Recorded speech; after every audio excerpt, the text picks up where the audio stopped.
But I do want to speak to Vicky Sparks, who is down there. She's our commentator extraordinaire. She has some team news. I was holding out with the hope that it would be unchanged. I thought that would be the best way ahead. What's the news?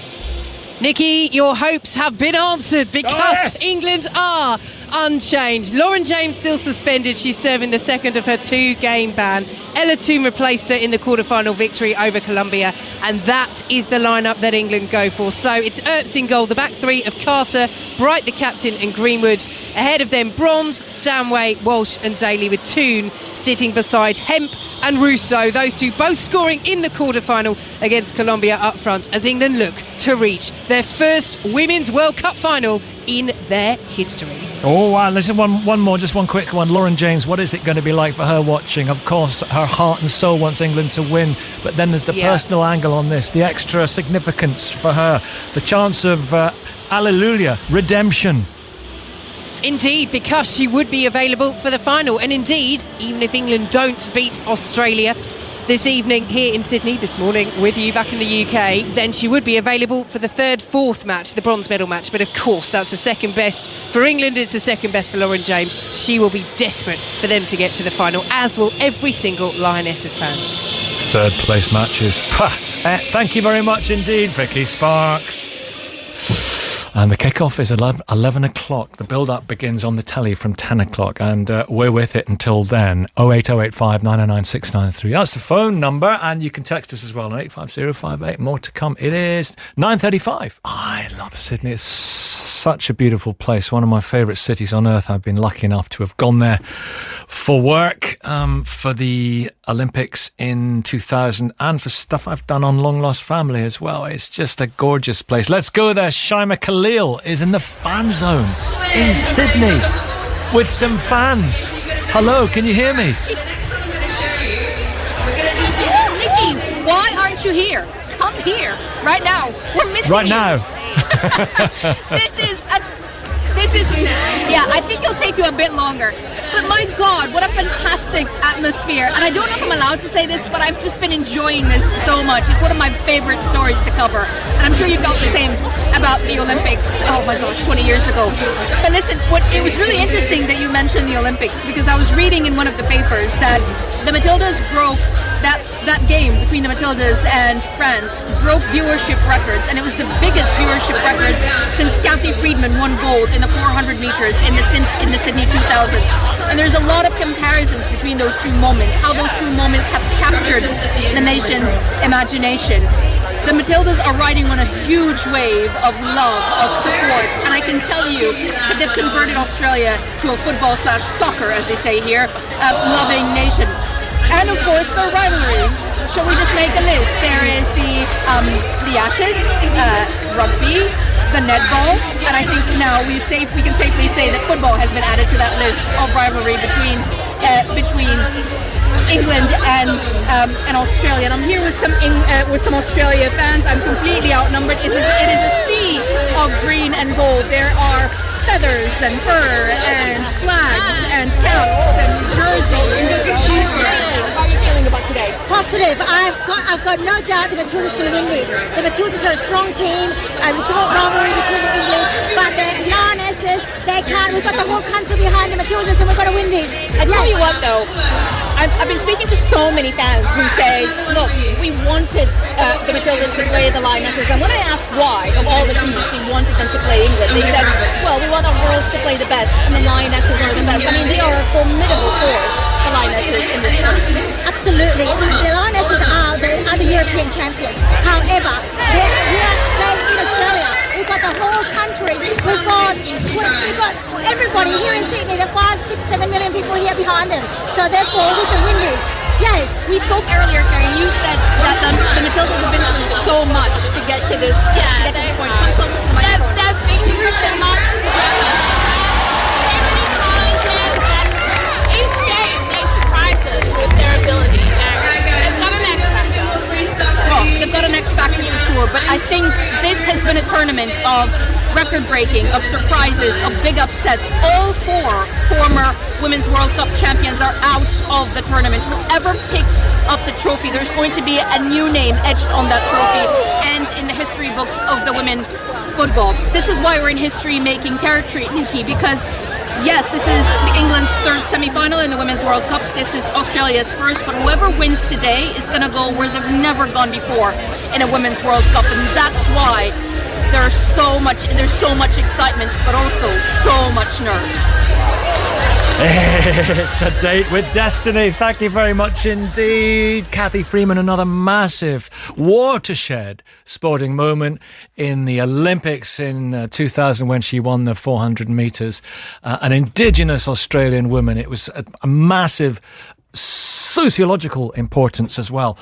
But today, this, as I said earlier on, the inexorable rise of the women's game. We got some team news. Vicky Sparks, Australian team news. Sam Kerr, yes or no? Yes, she starts for the first time at this Women's World Cup. Their star player, their record goal scorer, their heroine is back. And my word, what a lift that is going to give Australia ahead of this semi-final with England. Now, she picked up a calf injury, Sam Kerr, right on the eve of the tournament. It was in the final day of training before their opener against Ireland. She missed the first 2 games. She was back on the bench for their last group match. She's come off the bench in the last 16 and the quarter-final. And I have to tell you, Nikki, I've been on pretty much every BBC outlet this morning saying, you know, the way that Tony Gustafsson spoke in the press conference talking about the finishing 11, I don't think she's going to start. He's played the mind games a blinder. It's 1-0 to Australia in that regard so far before kick-off, because she does start. It is absolutely huge for them. She's in for Emily Van Egmond.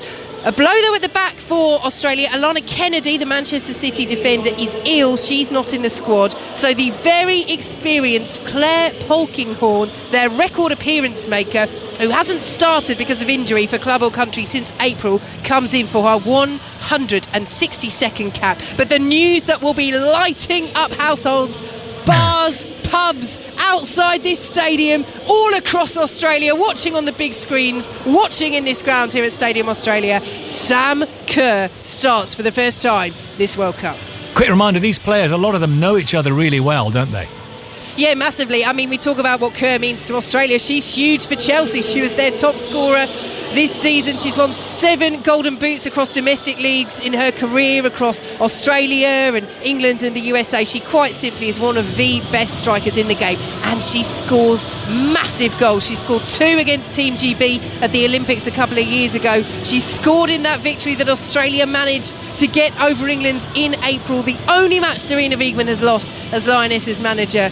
She is a woman for the big occasion, for club, for country, and of course so many of these players, as you say, Nikki, know her from playing against her in the WSL. She takes the armband for Australia. Her Chelsea teammate Millie Bright takes the armband for England and will have the job of keeping Sam Kerr quiet along with the rest of the Matildas this evening. You need to preserve your voice because you're going to be raising it later on. I'm too excited already, to be honest. This is going to be an amazing occasion, but I will take your advice. Oh, for sure. The brilliant Vicky Sparks there. So, Juliet Farrington in the stadium. Vicky Campbell. Yeah. Am I right? Yeah. Were we in Sydney together back in 2000?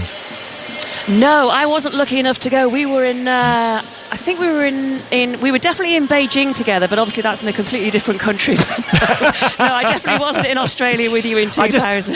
Whenever I see you being brilliant, or whenever I hear you being brilliant, I always think you always remind me of massive sporting events because I know I've been with you at them somewhere on the planet. Somewhere on the globe, yes. It really doesn't get bigger than this, does it?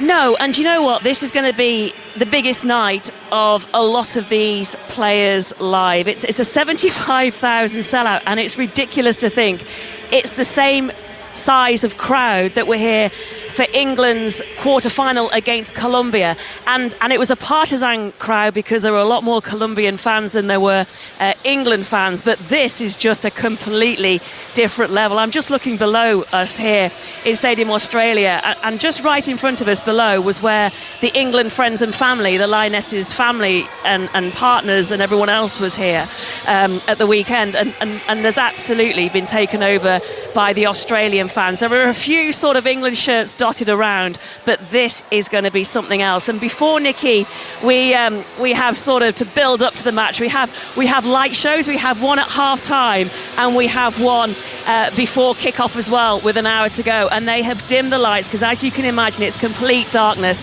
and now we have a flashing light show as we can see some of the England players, Lucy Bronze on the pitch, Millie Bright and Rachel Daly, and it's so hard to call as well. England, as you heard from Vicky, they're unchanged, but Sam Kerr for Australia starts tonight, and whether England were expecting her to start, she has been the poster girl, she has been the star of the tournament, the figurehead, which Australia have plastered all over so many of the high-rise buildings and the billboards as well, and she is going to get her place and start against England tonight. It's going to be such an occasion, Nikki. Hotels are sold out.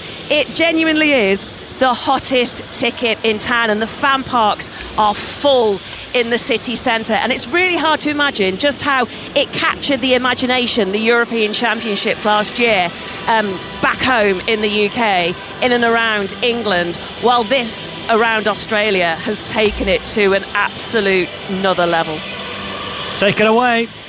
Right where we are, we will be counting down to kick off in just under an hour's time. Karen Bardsley and Vicky Sparks will be talking you through the commentary, and we will be building up to this World Cup semi-final here in Stadium Australia. The winner will play Spain on Sunday, and we will start the countdown to kick off after the latest BBC News here on 5 Live.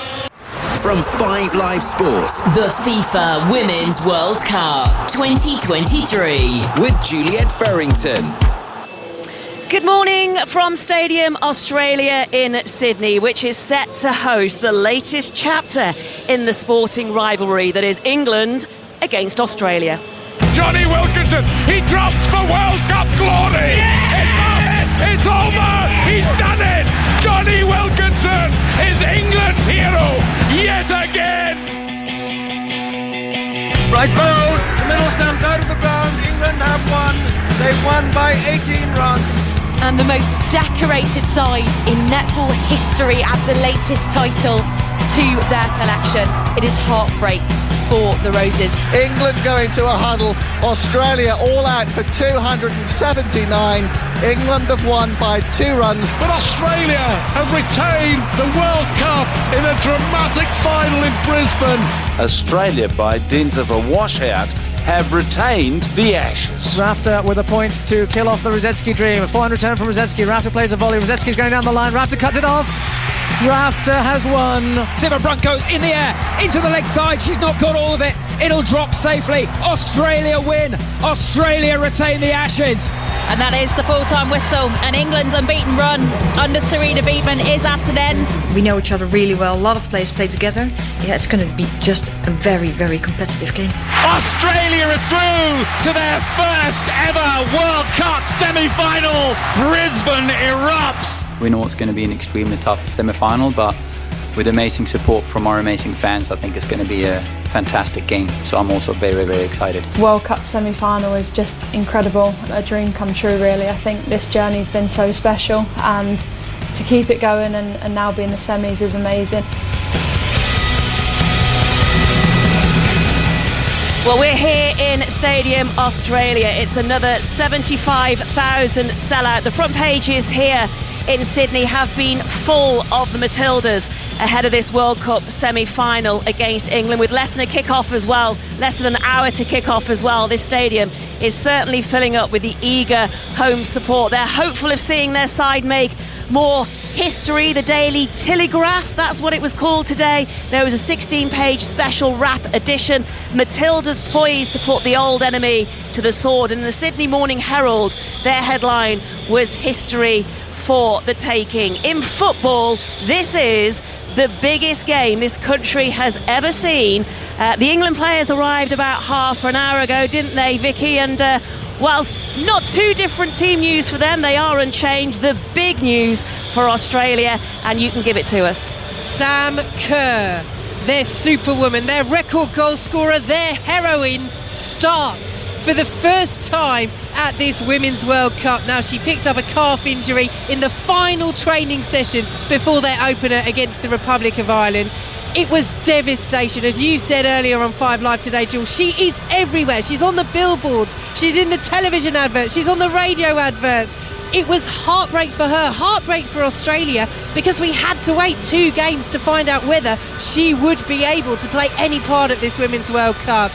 But the dream is on for her. It's on for the Matildas. She starts. Huge boost for them. She replaces Emily Van Egmond. Manchester City defender Alana Kennedy drops out through illness as well for Australia. So their record appearance maker, Claire Polkinghorne, makes her first start since April after injury. But as you say, Jules, I mean, the atmosphere inside here is electric. Roars coming now as the 3 Australian goalkeepers come out to warm up. Mackenzie Arnold, of course, their heroine against France in so many ways. Yes, in the penalty shootout in the quarter-final, but also had a brilliant game. That roar is for them. Imagine the roar. Imagine the roar that we're going to hear when Sam Kerr runs out onto this pitch at Stadium Australia. Well, Vicky, hopefully she won't run out in the next 30 seconds, because I said to Nikki, what made me chuckle the most when I came into this stadium tonight is the fact that right down below us, where all the England friends and family were and the partners as well, they've been shifted tonight, haven't they? Because it's all the Australian fans instead.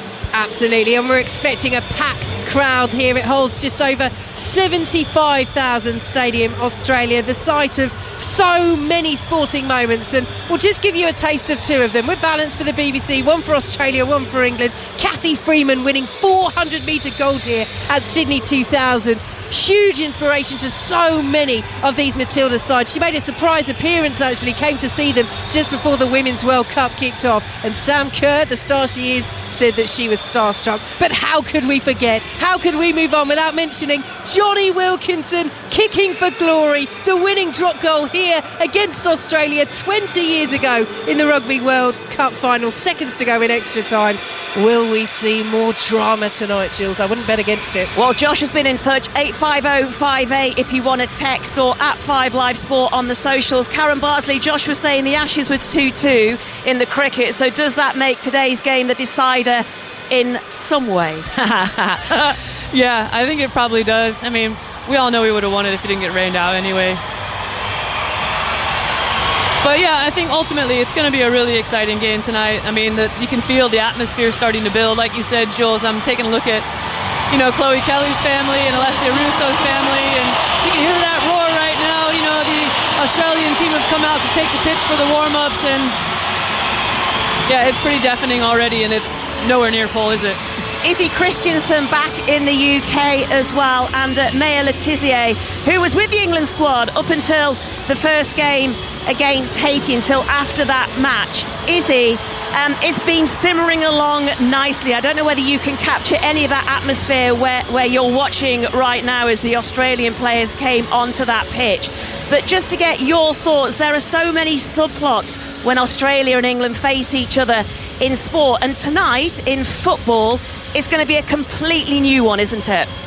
Yeah, I think it's the dawn of a new, that's going to add to the already existing rivalry in sport between Australia and England. I've seen, a few comments about people saying, where's this rivalry come from? But for me, it's always existed. I think if you're an avid sports watcher, you know that over the years, the deep kind of rooted rivalry between England and Australia in football, in rugby and cricket, it's always been there. There's always a bit of banter around the personalities between the Australians and the English, and I think today is the new dawn of something which is going to happen, and obviously one of these teams is going to be in the final against Spain. Were you surprised, Izzy, when Sam Kerr was named in the starting lineup?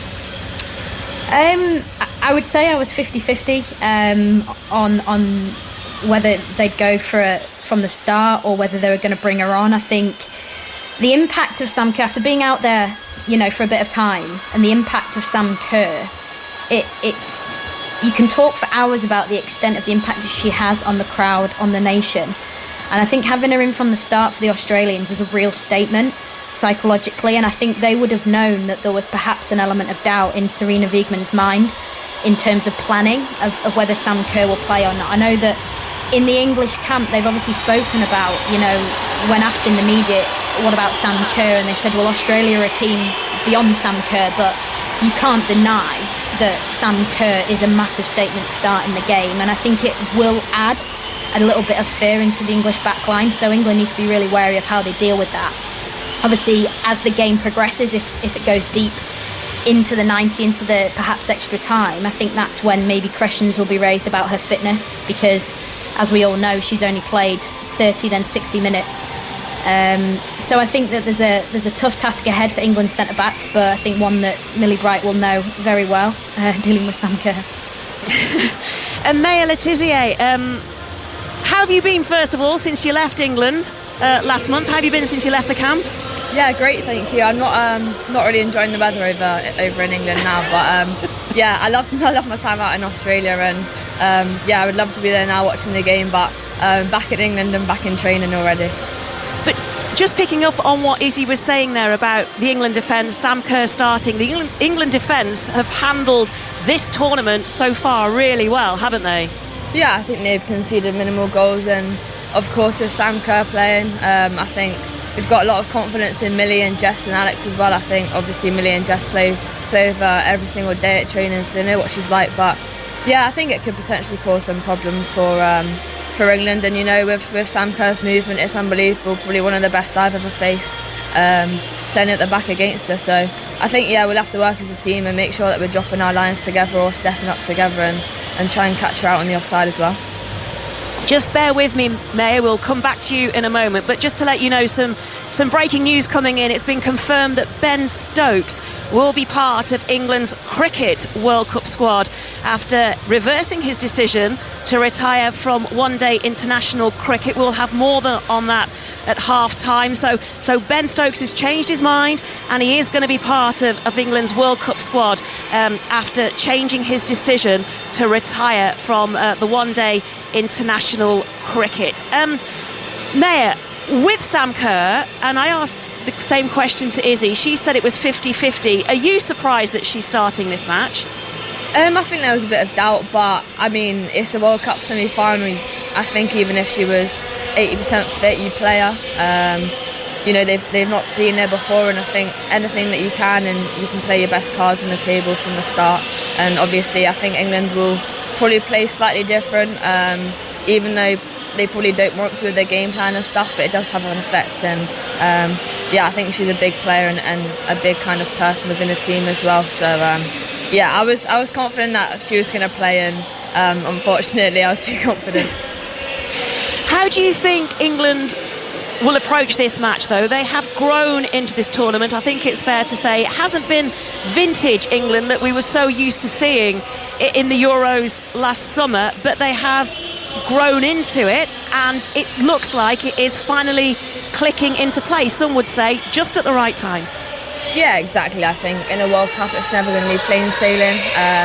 They've had to overcome a lot of different things, and I think they're just so resilient and adaptable, and I think that's what's really good with this England team and the players they have as well. Like, they're so confident and they're winners now, and I think they can take that experiences that they had last summer into these type of games. They're kind of made for the big moments now, and I'm sure they'll be very excited to play the game.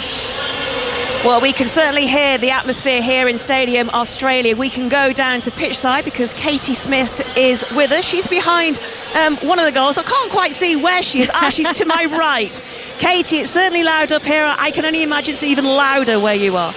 Yeah, deafening already. It's probably not even a third full yet. Jules, there's pockets of green and gold, though, everywhere you look. And I don't know if you guys could hear it up where you are, but very distinguishable booing as the England players made their way onto the pitch. We've talked about this atmosphere. I've not heard boos yet at the World Cup.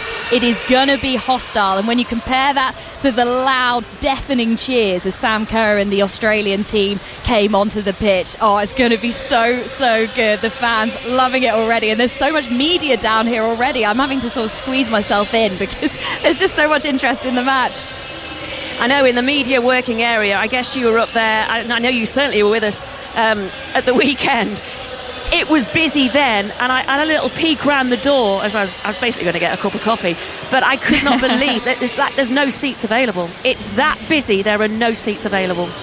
Yeah, standing room only. And I know for those of us who've worked across multiple World Cups, you only have to go back 4 years to 2019 in France, where I went to one of the press conferences and I was the only journalist there. I asked a question and then the conference was over. It feels like a totally new world. It's exciting, it makes you emotional, and it just makes you so excited for this game. I hope it can live up to what we're expecting. I've got Mary Earps warming up in front of me just down below. One thing I thought was quite interesting, Jules, is that the players look so uber focused, of course, but the staff, the coaches around them are really smiling. They're giving off a really calm persona, a calm vibe, and we know Sarina Wiegman likes to do that. She says it's all about preparation and it's making sure once we get onto the pitch everything has been accounted for. So let's hope that's the case then.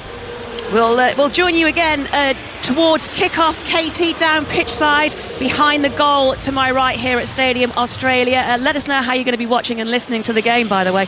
We'd like to hear from you, 85058 or at 5 Live Sport on the socials. Nick's been in touch. He said he's so pleased he moved jobs in March.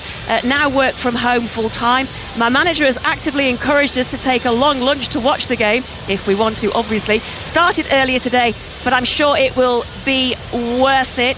Justin has been in touch, dropping my wife off at the fracture clinic for an appointment at 10 o'clock. Hope she's okay.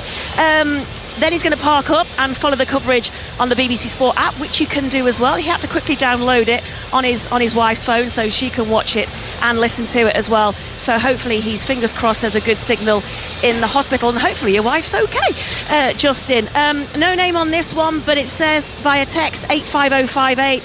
I'm at home in London within earshot of Stamford Bridge, so Sam Kerr knows it very, very well, with my Australian wife and our 11-month-old daughter, arguing all week, they said, whether she's a Matilda or a Lioness, but it says we both know she's a Lioness, really. I guess either way, she wins today. And Matt, an Englishman here living in Perth, Australia, our second daughter arrived into the world this morning. So congratulations to you, Matt. And he says, hoping it's a great omen for tonight's match. Come on, the Lionesses. Well, it's a semi-final stage, isn't it? And the Lionesses are no strangers to this stage of a World Cup, being knocked out at this stage at the last two tournaments. Leonchi into the penalty and nearly came for a gimme. It's off the bar and it's away, and the referee has given it. It's a goal. Oh no! Laura Bassett got back, looped it forward, off the bar and down. And England are out. The ball is on the spot. Wharton stands ready to strike. Here she goes, and it's saved by Nea. She is mobbed by her teammates, and England have squandered the glorious opportunity. Karen, just thinking about Matt and his second daughter arriving into the world this morning. He's saying he's hoping it's going to be a great omen for England, but also 2 defeats from 2 at this stage of a World Cup. So will it be third time lucky, looking at, the positives of this? Well, thanks, Jules. Yeah, sorry to bring that one up. Yeah, and obviously I was in goal for those, and they were really disappointing performances in terms of, they just didn't go our way. But I think the really optimistic thing that this team has taken from those is the fact that they've learned every step of the way from any sort of adversity, and whether that's physicality, whether that's mentality, building resilience, building teams, and how you work together. Even to Katie's point earlier, she was mentioning the smiles on the staff members' faces and things like that. Those are all things that you can control, and I do think that England have controlled everything that they can possibly do in the preparation for this game. They've learned every step of the way. It's a different team than it obviously was 2011, 15, 19. So the expectations are obviously different as well. They've won a European Championship. There's so much that's different, and so many things that they've learned. And I think this is the perfect opportunity, to kind of not only quiet the entire country of Australia, but set some international history as well. Izzy, I could hear you laughing there. Karen was saying, that England had learnt and there's more control. Have you seen how much England have grown since those disappointments of those 2 World Cup semi-finals? Yeah, definitely. I think that the evolution has come from managerial changes, and I think there's been obviously a really successful period under Mark Sampson, who I thought really pushed the team forward in terms of creating a winning culture and a mentality. And then obviously the progression then to Phil Neville, and then obviously now one of the best managers in the world in Sarina Wiegman, and it's sort of like she's glued everything together. And I think that the way this England team looked at a change in system throughout this tournament. They've gone from a traditional sort of 4-3-3 into this sort of 3-back, which changes the way that their football's played in terms of what we saw in the Euros last year, which was really successful. But what we see now is pragmatism and, a real direct way of thinking about football. And I think that's all come from the manager and her beliefs and her vision to adapt the team to move them forwards. And I think the way they've played this tournament, there's been real glimpses of, exceptional football, but then there's been glimpses of football which isn't as pretty on the eye, but has also been effective. And I think that for me is a sign of growth and evolution. And how they perform today, I think they'll be really tested, because mentally, obviously, they lost to Australia in April 2-0. But I think that what Sarina Wiegman does, the way that she strikes me, is the type of manager who, from bad experiences, i.e. that loss against Australia in April, turning them into positive learning curves. And I think that the team we've seen this tournament, they just look so in control, even when they perhaps aren't in control in the game.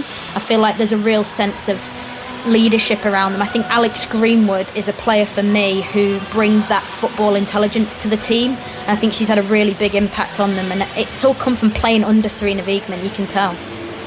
Yeah, Izzy, I completely agree in terms of what you mentioned around the pragmatism of this squad and Sarina Wiegman in particular. I was reflecting on some of the previous experiences that I've had as well under various managers, and I think the one thing that really stands out to me about this Lioness squad and Sarina in particular is the fact that, this is going to sound weird, but it's emotionless. She's removed the emotion from the decision making and focused purely on the team and the really important decisions in those moments. If you think back to even years ago, an example of Chelsea and Manchester United in the Champions League final when John Terry took a penalty, that's a really emotional decision. And for perhaps Steph to step up and take a penalty in a semi-final of a World Cup, that's also a very, very emotional decision. And when Phil Neville was our manager, everything was very passionate, and there's nothing wrong with passion, but it's so much easier to see clearly when that emotion is removed. Maya, do you agree with that, what Karen was saying, that obviously you have first-hand experience of Sarina? Has she removed that emotion from those decisions? Yeah, I really think she has, and being in and around camp, I think she just keeps everything so calm and confident and collected. And, she trusts all the players, and even if there is changes needed, she doesn't usually change the team up, but she has been doing this tournament with the back three. And I think, going on to what Izzy was saying, I think Alex has had a fantastic tournament, and I think it really suits her with the back three. And she's got a fantastic left foot, and I think she's so good at breaking lines and trying to find the midfielders to break through. And I think, Sarina's made some great decisions, and I really respect her as a manager on and off the pitch. And are you comfortable? Are your teammates comfortable being favourites, listed, marked as favourites overall for this match and the tournament? I think they're winners now. They've won the Euros, and I think sometimes as well, I was listening to an interview of Lucy Bronze the other day, and she was saying they've won something now, so you can kind of turn the pressure into something else, and now they've won something, there's obviously expectation, but for me, I think it's a better expectation to be known as winners, not someone who's trying to win all the time. And I think they're fine with the expectation and being in and around camp. There's not really much talk of that, and it's more on the World Cup now and not from what they've done before. And they just want to create different history and to make the nation proud. Well, a lot has changed, and Millie Bright, the captain, will remember 2019 well. Sent off late on in that defeat to the USA, and she's been speaking about that with Vicky. In regards to the last one, it's in the past now. It's done and dusted, and for us, we only look forward. I think you can never change the past, but we can influence the future and we can influence the present. So for us, it's about being ready for what we're going to face tomorrow and the team that we're coming up against. But yeah, like I said, everyone's switched on, everyone's ready, and yeah, now it's time to perform. Raucous atmosphere here in the quarter-final against Colombia. It's only going to go up against Australia, isn't it? Yeah, happy days, that's what we want. We got a taste for it in the Colombia game, but I think we've got, as a team, we've played in big crowds, big atmospheres, and that's what we want.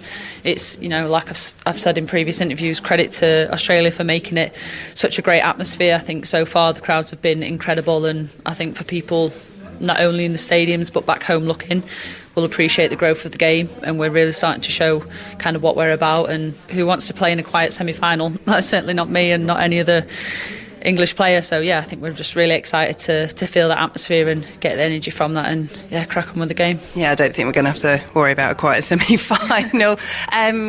In terms of the form under Serena, obviously it's been amazing since she came in. However, the one defeat was against Australia, and you were involved in the Team GB side as well that lost to them in the Olympics. Are they a bit of a bogey team for this group of players? No, I think it's football. You have good days, you have bad days. Opponents have good and bad days. For me, it's just you take each moment as it comes, and tomorrow's a different game. It's a semi-final of a World Cup. We're ready, they're ready. We know about them, they know about us. It's just about turning up and executing your game plan and doing whatever's necessary on the day. And right then, you know her so well from Chelsea. How do you stop Sam Kerr? Same way as stop any other forward or try to. Obviously you've got to be at your best defending her. She's a world-class player. I don't think she needs any more hype around that. I think everyone knows that, and she's proved it on many occasions, the talent that she is. But yeah, for me it's just the same preparation. Like I said, I know what she's about, she knows what I'm about, but it's about turning up on the day. Maya, is it as easy and as simple as just saying to Millie Bright, is it all about Sam Kerr? How do you stop Sam Kerr? Yeah, well, I don't think so. As she said, as Millie said, she's a fantastic player, and I just think the thing that sets her apart from everyone else is her movement. It's unbelievable, and playing against her quite a bit, you just have to stay concentrated the whole game, and I think it definitely helps that obviously Millie and Jess play with her all the time, but yeah, it's not as easy as that. And I think the thing for England is if you can stop the source going into Sam Kerr, that's going to definitely help us out, and if you can stop it before it even gets to her, then yeah, I don't think Millie, Jess and Alex will have to do too much, but yeah, no, definitely hard to play against her, and no, I'm sure Millie and Jess and Alex and the rest of the team will do a great job. And Karen, you are watching, you're so focused watching the players go through their warm-ups and drills, and understandably so. It's more than just Millie Bright marking Sam Kerr, isn't it, this night? Yeah, I think Maya absolutely touches on the right point around stopping the delivery into Sam Kerr as well, but it's again, I think Serena alluded to the fact that it's not just the Sam Kerr show. We've seen Mary Fowler pop up massively in huge moments for this Australian side. She's such a phenomenal player, really good control, really skillful in terms of speed. She likes to cut inside, she's got great balance. But listen, I think Sam Kerr is clever. She'll explore different spaces, she'll drift centrally, she'll move outside onto the channel, she'll create 2v1 opportunities, against Jess Carter, potentially even Alex Greenwood, and she just kind of starts to drift, and you lose track of her a little bit as a defender, and I think you always have to be aware of where she is or what pockets of space she could potentially pop into. But I feel pretty confident that the press and the counter press of England will make it really, really difficult to get that service into Sam Kerr in the channels as well. Jules, can I just quickly ask Maya on that? We've spoken about there about Sam Kerr in possession, but Maya, what would you say she'd like to play against out of possession?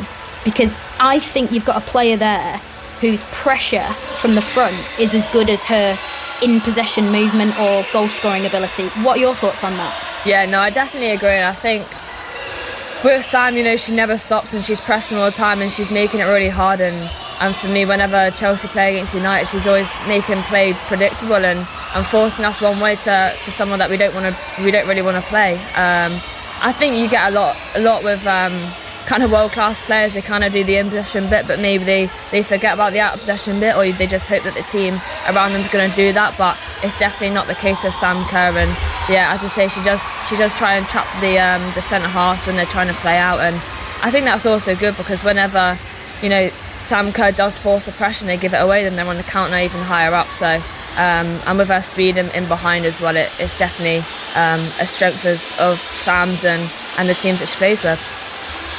Izzy, the point I was going to make to you, I don't know whether you heard the noise, we went up another level here in Stadium Australia, because Sam Kerr, her picture was sort of presented across the big screens here inside the stadium. But also, Australia, Izzy, have found a way to get this far without Sam Kerr.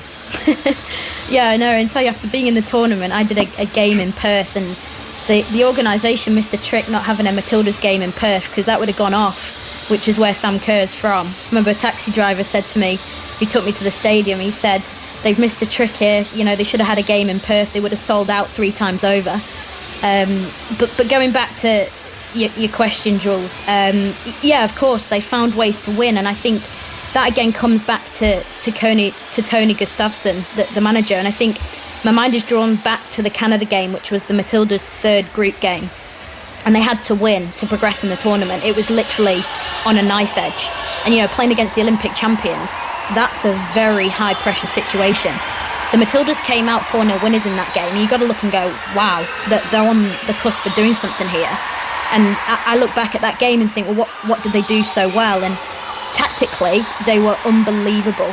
And again, that comes from the coach. And I think this battle we're seeing on the pitch, yeah, fantastic. But the battle we're seeing on the touchline as well, you've got 2 completely different types of managers, but 2 that are tactically, world class. And if it wasn't for that Canada game, the Matildas would be sat at home watching. So here they are in a semi-final, and they're ready to pounce. And England need to be really careful and really wary of all the threats that can come from all over the park.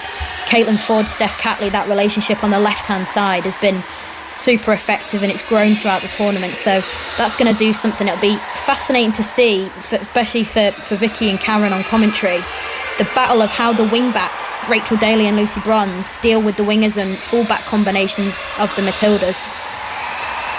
Well, Izzy, we're around 25 minutes away from kick-off here in Stadium Australia, this World Cup semi-final between England and Australia. We're going to bring it to you here on 5 Live. It's getting busy. The fans are making their way in. It's a 75,000 sellout here, and we can get a flavour of what it's like in the fan park in town in Sydney, because Shamar Khalil is in the fan zone in town. Shamar, it was packed last night for last night's semi-final, so I can only imagine the atmosphere and the noise. It's going to be even bigger tonight. I can just about stand in one corner close to the stage and the big screen here in the fan zone, because it is absolutely chockers, and I'm just looking at a sea of green and gold. As you can imagine, there are caps and jerseys and hoodies and the odd blanket here and there, and I have yet to see the inflatable kangaroo, which is like the marker of Aussie fans. The countdown is beginning and the nerves are getting high. This means so much to the fans, and I must tell you, you were talking about how they recovered after the Canada game. The mood has changed so much after that game. There's so much talk. Here we go. We're talking about cheers. Here we go. They're making their voices heard. There's so much talk about the resilience of the Matildas. The fact that they can be down and then get back up and get into the game. They know that they're in for a very difficult game. They know that England is a very strong team, but that's what they wanted. I asked one fan why they wanted to play England, and he said, well, they're the best, and we wanted our girls to play the best. It's going to be an epic semi-final. Whoever wins is going to make history for their teams.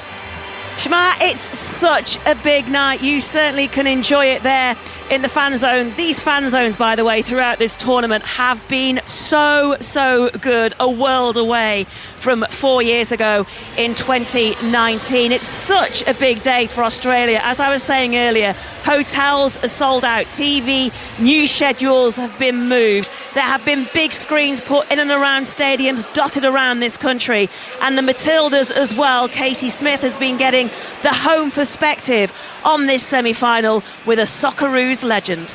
Oh, well, I've bumped into Mark Schwarzer down pitch side. It's kind of the calm before the storm in so many different ways. Mark, how are you feeling ahead of this? I'm excited. Obviously a little bit nervous, of course. It's a World Cup semi-final. I mean, who wouldn't be? Absolutely amazing event, as you well know what it's been like out here in Australia and New Zealand. I think the response from people all over the two countries has been amazing, and no different in Australia with the Matildas doing so well, and also the backing that the Matildas have received throughout the tournament. How big has it been? Because I've been flicking through papers this morning. We've got the Daily Telegraph now. The Smashes is the headline. I've been wandering around outside. The atmosphere is unbelievable. Have you seen anything like this? I've seen glimpses. We had it with the Socceroos back in 2005, 2006 World Cup, but it was difficult because we weren't even in the country. We were in Germany during the World Cup, but I hear it was similar. So to be here on the ground and actually experience it is pretty special. Certainly in the women's game, we've never ever seen anything like it ever before. I mean, there's all sorts of polls going on. Is this the most popular national team at this moment in time? Is football the most popular sport in the country? Of course it is. We all know that. And the Matildas have to be up there with being the most popular team in the country, because they've been absolutely brilliant. They deserve all the accolades. You know, as we all know, we know the stories of women's football and how the women have had to fight for everything. And they're still fighting. A lot of the countries, even at this World Cup, there are countries who are fighting for just normal, standard rights. What these two teams in particular, all the teams really, but these two teams that tonight come up against each other, what they've done and what they've accomplished over the last couple of years has been pretty amazing. So I thought it was a bit mean outside. I walked past a pub and they were replaying the France game where the penalty shootouts were obviously happening. That was a horrible moment in itself, I imagine, for every Australian. But do you think there's a genuine hangover from that? Have you got any concerns? I don't think so. I think from the players, not at all. I think the players have just kind of taken everything in their stride. They've been in their own little bubble. Seeing and hearing Mackenzie Arnold yesterday speak to the media, she just looked so relaxed. They just looked like they were in the zone. They were in their bubble. They knew how big the game is and this game is going to be. They knew the support, the level of support, but they just seem to be taking it in their stride, and I think that makes it even more impressive. Obviously, we'll see tonight. You know, I mean, it's two very, very good sides coming up against each other, and obviously Australia will have the advantage of playing at home, but there's no doubt in my mind there'll be a lot of Brits here in the stadium supporting the Lionesses. But I'm pretty positive there'll be a lot more Aussies, which is always great to see. And of course, we love the rivalry, don't we? Oh yeah, the word ashes has been thrown at me more times today than I think in my whole lifetime. Talking of the atmosphere though, I mean, we've talked about the positives. Is there a chance that it could be overwhelming, too much to bear? No, not at all. I think the type of fan that comes to a women's game is completely different to a men's game. I have to say I've really enjoyed it. From 2019 when I went to the World Cup in France, it was obviously nowhere near as big as it has been here in Australia, but to see families, you know, kids, you know, little boys and girls going to the game with their parents, grandparents, not a moment of concern about anything other than enjoying the evening, fans mixing. It's so nice to see that happening, and I think tonight will be something that obviously the fans will run that roller coaster. They'll ride it, the players will, but when it's all said and done, I think everyone will have an unbelievable evening. Even if you're not on the losing side, eventually you'll look back at it and go, wow, what a night it was. Obviously, we just hope it's Australia that look back at with fond memories. Australia 2 wins away then from glory, from immortality. Does football change forever if they win? Oh, that's without a doubt. I mean, I think football to a large degree has changed for the better. I mean, the big question for Australia is always, how long can we continue that momentum? How long can we ride that wave? Can we make permanent change? That's always the big challenge for us. No doubt for me, winning this World Cup, the Matildas have been able to do that. I mean, it supersedes, I don't know. I mean, I'd have to sit down and really seriously think about it. I mean, certainly from a sporting event. And it's not trying to take anything away from other codes, it's just very difficult to compare when you're talking about, I think it's 180 or 190 odd nations that are playing women's football, 220 odd playing men's football. There's no other code that comes close to it. So we're talking about truly a global game that is played on a level that so many countries around the planet are playing it. So for the Matildas to win the World Cup, that would be a monumental accomplishment, and certainly in football terms in this country, I would have never have seen anything like it. Mark, enjoy the game tonight. Thank you very much. I'll try to. Mark Schwarzer there with Katie Smith. Karen Bardsley, so interesting to hear from him what he thinks about this tournament and what could possibly become of it. But we have spoken so much since we've been here this past month, and even when we check back into the apartments where we are, just outside of Sydney, they were telling us the hotel rooms for tonight you can't get. Everywhere's fully booked. Yeah, it's heaving. I mean, it is literally like Matilda's fever everywhere we go. You see the signposts, you see the pictures, the advertisements everywhere. I think you see enormous giant screen TVs going up in every single park, around where we are, all the fans clambering into the various stadiums, but then the impact that it's had socially, in terms of the AFL games, being bumped off, or the news being bumped off, or people staying in the grounds after the games to watch the Matildas. It's a huge change moment. The perception of women's football, or just football in general, has already changed, as Mark Schwarzer alluded. And Izzy, in the UK, there's an audience already there, isn't it? And it went to another level after the Euros. But here in Australia, where the audience isn't that big, yet a quarter-final, it got its largest TV audience in 20 years, broke all streaming records as well for that match against France, and that penalty shootout, 4.7 million. What do you think with how Mark Schwarzer was talking about how long you can ride that wave for, and will there be, after this tournament, a more permanent change for football in this country? Well, again, I can only speak from how I experienced the last 3 weeks working out there. Did a little bit of work with Australian TV with Channel 7, and there was always a background conversation going on about, well, great, now, this is amazing, riding this wave, which I think is quite a good way of putting it, considering the surf out there in Australia. I'm sure Karen Bardsley will be able to tell you about that. But also, well, great, but what's going to happen afterwards? And I think the challenge lies with the domestic league. But, I read something this morning about, well, the WSL has provided that platform for Australian football to flourish, because 3 or 4 years ago in the WSL, we had an influx of Australian players coming over, and they've been mainstays of our league for the last 5 years. Cam Kerr, Caitlin Ford, Steph Catley, Hayley Rasso, Mackenzie Arnold. We're talking about big players for their clubs, have played in our league, and they've improved their game in Europe. And I think that now the challenge lies with them, with the A-League, is to how can they attract their players back over there to play and to boost the football over there. And it's a work in progress, but I also heard about a year ago that Matildas are the most loved sports team in Australia, and I think, to me, it's no surprise that they're getting the attention that they have. And I think in the way that they've gone through this tournament, there's absolutely no shock to me that they're bringing the whole nation with them. I think the challenge now lies with, again, like Mark was saying, what's then going to be afterwards, and how are they going to kind of, bottle up the growth and keep it and make it long-term planning. And that's the challenge for everyone that works in sport, and also an exciting one. Well, it feels that the whole nation, albeit only 75,000 people, are in this stadium tonight, because it is so loud as we are 14 minutes away from this World Cup semi-final between Australia and England. And a lot has been said about how Serena has taken the emotion out of the players, and that's played a big part in their success so far since she became England manager. But yesterday I actually asked her how she keeps so cool. Well, just stay in the hotel a lot, having walks only around the hotel, don't watch TV.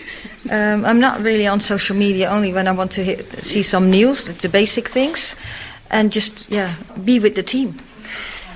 On that, just before I go on to the game, because we know you've got on the Central Coast a fantastic setup, you've got the beach and everything else that goes with it, sunrises and sunsets. Have you actually taken any moments to yourself while you've been here? Yeah, I've and taken reflected. Well, reflected. Short reflections, and then they continue. Yeah, well, sometimes you have to take time for in a tournament that is really busy, and you want to perform, you want to win the next match, so you will do anything to be as prepared as possible. But also, I need to stay fresh too. So at some moments, I do take some time off, but that's a couple of hours. It's not a full day. That's tournament football, and now especially with such a short turnaround, we just have to get ready. And another thing is we have a big staff, not members, which take all the responsibility. So we divide our tasks. So all together, we bring in lots of quality, so we get prepared as good as possible for the next opponent. Vicky Sparks, Karen Bardsley, Izzy Christensen and Maya Letizier. Here inside Stadium Australia, the lights have been dimmed. I'm not even sure I can hear myself speak, but the camera phones have been lifted above of supporters and fans, waving them from side to side with their torches. My goodness me, we've got pyros as well. We have got a semi-final here. It is such a big night. Izzy Christensen, when you hear how Sarina Wiegman keeps so cool, and all the players say that she has a very calm head, she would say that's what you need when you are in high pressure moments, but surely she does have a few wobbles now and again. Yeah, I'm sure she does, but I bet Maya will probably tell you better, but she does them in private. I don't think you'll see a change of emotion of her in front of the players, and I think that's one of the most remarkable things about her management, and what makes top managers top is the emotional control. And she is somebody, I'm sure she has her moments like everybody does, but it's doing them at the right time. And a leader is a reflection of the group, and you're only as strong as your leader. And I always think that the way that she portrays herself in the media, on the touchline, interactions with anyone necessary, I think she's a very classy woman, and I think that she's able to portray that to the players. And I think over the years there's been, certainly since my involvement with the Lionesses, playing for England, there's always been like a little bit of responsibility on players to give their opinion on decisions around the group and around the team. And I think that from that now being eradicated, because the leader in Sarina Wiegman has a proven track record of winning trophies, she's come in and gone, my way goes, trust me and I'll lead you to success. And that's exactly what she's done. And I think in football, I always say in coaching and playing, less talking, more doing. And I think that the players are doing just that, focusing on performance, and Sarina Wiegman is focusing on tactical elements, team selection and all the important things. Maya, that must be so good to have as a player, having a leader like that. Yeah, for sure. And I think what Izzy was saying, I think when she starts speaking Dutch to I and the assistant, that's when you need to start getting worried. But other than that, she's so cool and calm, and she just trusts everyone so much. And obviously she's a winner, and she kind of has a set way of doing things, and you can't second guess that or double guess that. You just gotta go with it, and it works. So yeah, it's really nice. And also when you're on the side and you're watching from the sidelines, and you just see how she's reacting. Even when we score, if you concede, it's always the same, and it's always with full confidence that the team are going to get the job done and do the game plan. And I think also massive respect to the staff behind Sarina. She's obviously the face of everything, but I think the staff around her do a fantastic job, and obviously they all do their jobs really well. And I think even when I was a part of the team in Australia with Stan, like, they all made us feel part of the team and so welcome. I think that's such a good togetherness and kind of such good respect on the rest of the staff and her as well. Well, we can see both teams are in the tunnels who are getting ready for them to walk out for this semi-final.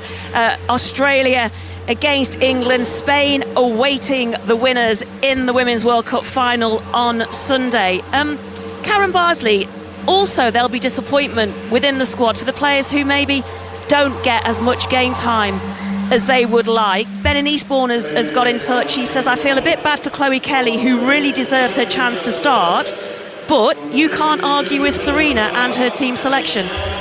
Ultimately, if they pick up a trophy at the end of this, no one's going to remember how much you actually played or how much you didn't. You're part of a, potentially World Cup winning squad. So, listen, I think this is again why Serena Wiegman is Izzy put it. The team reflects how she is, her leadership, and I think she has so much focus on what is important. The important thing is a team performance at the end of the day, and she's such a good pragmatic people manager that she understands the right time to have those types of conversations and manages the expectations. And I think that ultimately is the biggest difference from the previous managers that I've worked under. Serena has spoken in her pre-match TV interviews on Sam Kerr starting tonight for Australia. Serena Wiegman says it doesn't change it at all. England are ready for anything. We've seen them. We've analysed everything they played with and without. We know what we can expect. And on the match, Vicky Sparks, she says, as a team, we look forward to this match. It's a semi-final. It's a big, big match. It's going to be a big battle. You've got to relish it, haven't you? You absolutely have to relish it. And that was the sense that, speaking to the captain, Millie Bright, yesterday, I really got. Like she told 5 Live, who wants to play in a quiet semi-final? Nobody. Every single player out there, Australian or England, is going to anticipate this with just such excitement, as are we all inside this stadium. You can feel the energy coming from this sellout crowd. There's a shot there of Ella Toone, who is playing tonight. It's an unchanged England side. She is 24/7 football, she was telling me this week. The teams will be making their way out shortly, and what a noise you will hear when Australia walk out inside Stadium Australia for this World Cup semi-final. And to talk you through it, Karen Bardsley is alongside Vicky Sparks. Thank you, Jules. Here we go. Welcome to Stadium Australia. England are 2 games from glory. England are on the brink of going where no Lioness's side has gone before. Twice in the past they have made it to the semi-finals of the Women's World Cup. Twice in the past they have fallen at that stage. Can they rewrite the script here and reach the final for the very first time? Standing in their way are Australia as the sides walk out onto the pitch here in Sydney. Australia, a side that have already broken new ground just by reaching the last 4. A side who are the only team to have beaten England under Serena Wiegman, and a side who have their superwoman leading them out now, their record goal scorer, their heroine, Sam Kerr, in the starting lineup for the first time at this World Cup. The stage is set. It's a full house. So many will be cheering for Australia. Can the Lionesses hold firm? We'll find out after the national anthems.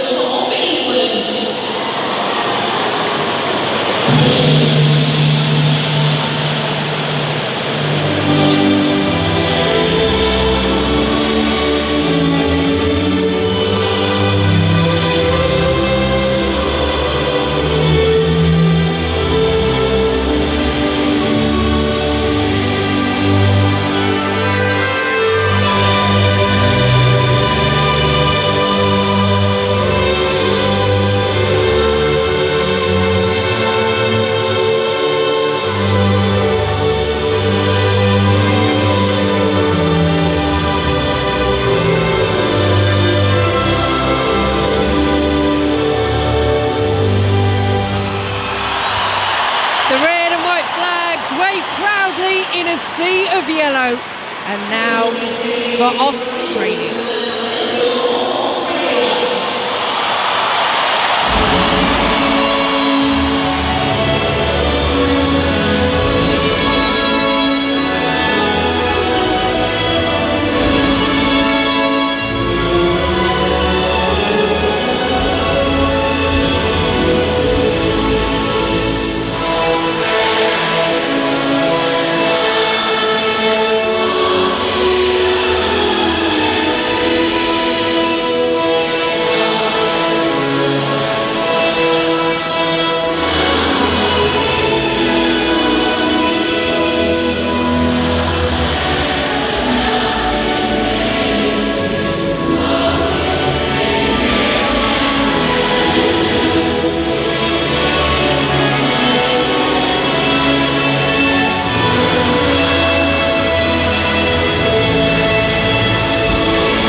Lioness, whether you're a Matilda, you've got to soak this all up. Oh, I've got goosebumps, Vicky Sparks. I want to be out on that pitch so bad, hearing those national anthems.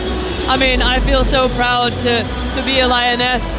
And for the Australians, you know, hearing that resonate, that sound through the bowl, you know, this cauldron, this coliseum of sport, like, this is just fantastic. I would be absolutely buzzing to be playing right now.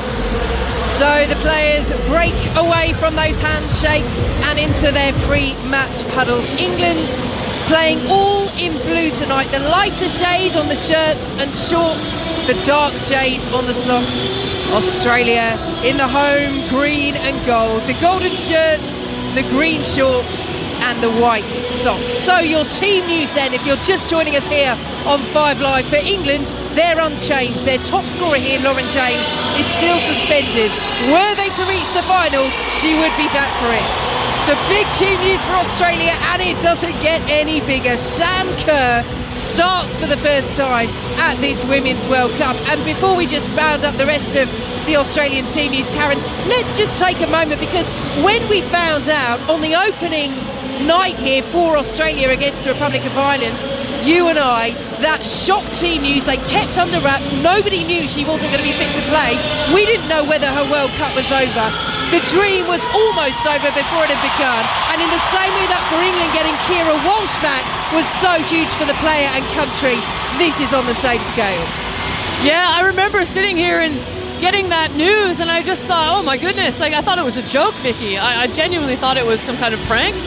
And the hush that fell over the Australian fans, you know, just before that kickoff, it was such a strange feeling. And you could see that there was like almost a sense of unease, you know, within the Matildas, and the Irish side really bolstered by that news. It was phenomenal. But I'll tell you what, I am so glad that Keira Walsh is okay. You know, after missing her, you know, in the group stages, and you know, having Lauren James come in and then come out and Ella Toone come in, like, this has just been a fantastic team performance from both of these sides over the course of the tournament. The noise inside Stadium Australia is incredible. The entire nation is up for this as we welcome listeners to the BBC's World Service here at Stadium Australia in Sydney. So to round up that Australia team news, Sam Kerr starting for the first time at this tournament after 2 substitute appearances. She replaces Emily Van Egmond. Manchester City defender Alana Kennedy drops out through illness, so the Matildas' record appearance maker Claire Polkinghorne makes her first start since April after injury. Katrina Gorry in midfield wins her 100th cap, and it's worth saying as well, Karen, as England prepare to get us underway, 9 of this Australia side started that 2-0 friendly win over England in April, the only defeat that the Lionesses have suffered under Serena Wiegman, and the other 2 players are Ford and Catley, who would have played were they not injured. Yeah, you know, it's a different side for both of these teams. I think you think the likes of Leah Williamson, you know, was playing at the same time for the Lionesses. So what were we going to see tonight? So we're underway. A sporting rivalry that stretches across so many sports, down so many years, starts a new chapter in women's football tonight. It's England against Australia. It's the Women's World Cup semi-final, and it's live on 5 Live. As the ball goes all the way back to Mary Earps. England playing from right to left in this opening half. They have Earps in goal. The back 3 of Jess Carter, Millie Bright, the captain, and Alex Greenwood. Ahead of them, it's Lucy Bronze, Georgia Stanway, Keira Walsh and Rachel Daly, with Ella Toone just in behind. Alessia Russo and Lauren Hemp up front as Australia win a free kick on the halfway line, and the boos are for the fact that England have fouled the golden girl, Sam Kerr. I'll tell you what, England are going to love hearing those boos.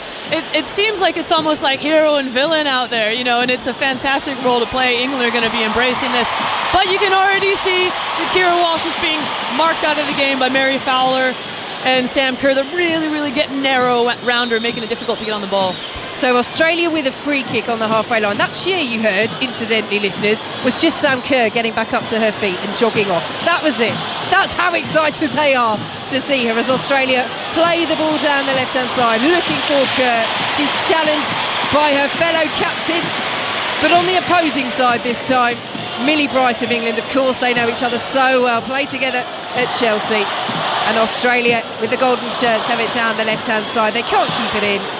And England will have a throw over on that far side. So Australia with Mackenzie Arnold in goal. The back four of Ellie Carpenter, Claire Hunt, Claire Polkinghorne, who's in for the ill Alana Kennedy of Manchester City, and Steph Catley. Ahead of them, it's Hayley Rasso, their top scorer so far with 3 goals. Katrina Gorry, Kyra Cooney-Cross and Caitlin Ford of Arsenal, with Sam Kerr and Mary Fowler of Manchester City up front. Mackenzie Arnold, we should say as well, the West Ham number 1, Steph Catley of Arsenal. There's just so much WSL interest in this Australia side. These are 2 groups of players that know each other so well. And as England win a throw over on the far side, just inside the Australia half, that is another strand to this narrative, Karen Bardsley. The fact that these players know each other so well from the WSL. Yeah, it really is. I mean, the experience that a lot of these Australian players, were getting, maybe staying in the A-League in Australia, just wasn't kind of, creating the players that would filter into this Matilda side. So coming over to the WSL has been a fantastic move. You can really see it's bolstered this Matilda side. Long ball over the top from England, looking for the run of Ella Toone. It's cleared away by Australia. Ellie Carpenter, the right back, with the blue headband and the blonde hair, has it on this near side as Australia win the throw. 0-0 here on BBC Radio 5 Live in this Women's World Cup semi-final. A reminder, you can watch this match on BBC One. The excellent commentary team of Robin Cowan and Rachel Brown-Finnis taking you through that. If you would like to listen to the 5 Live commentary as well, you can do that via the BBC Red button or the BBC iPlayer. Just select the match and you can choose the option with 5 Live commentary. England in possession midway through their own half. Here is the captain, Millie Bright, deputising for the injured Leah Williamson. One of 2 players, Beth Mead, the other one, the player of the tournament, the Golden Boot winner at the Euros last summer, but missed this tournament with ACLs for England. They're without Frank Kirby as well through a knee injury, as England still have it just inside their own half. Of course, the retirements of Ellen White, their record goal scorer Jill Scott, their second highest appearance maker.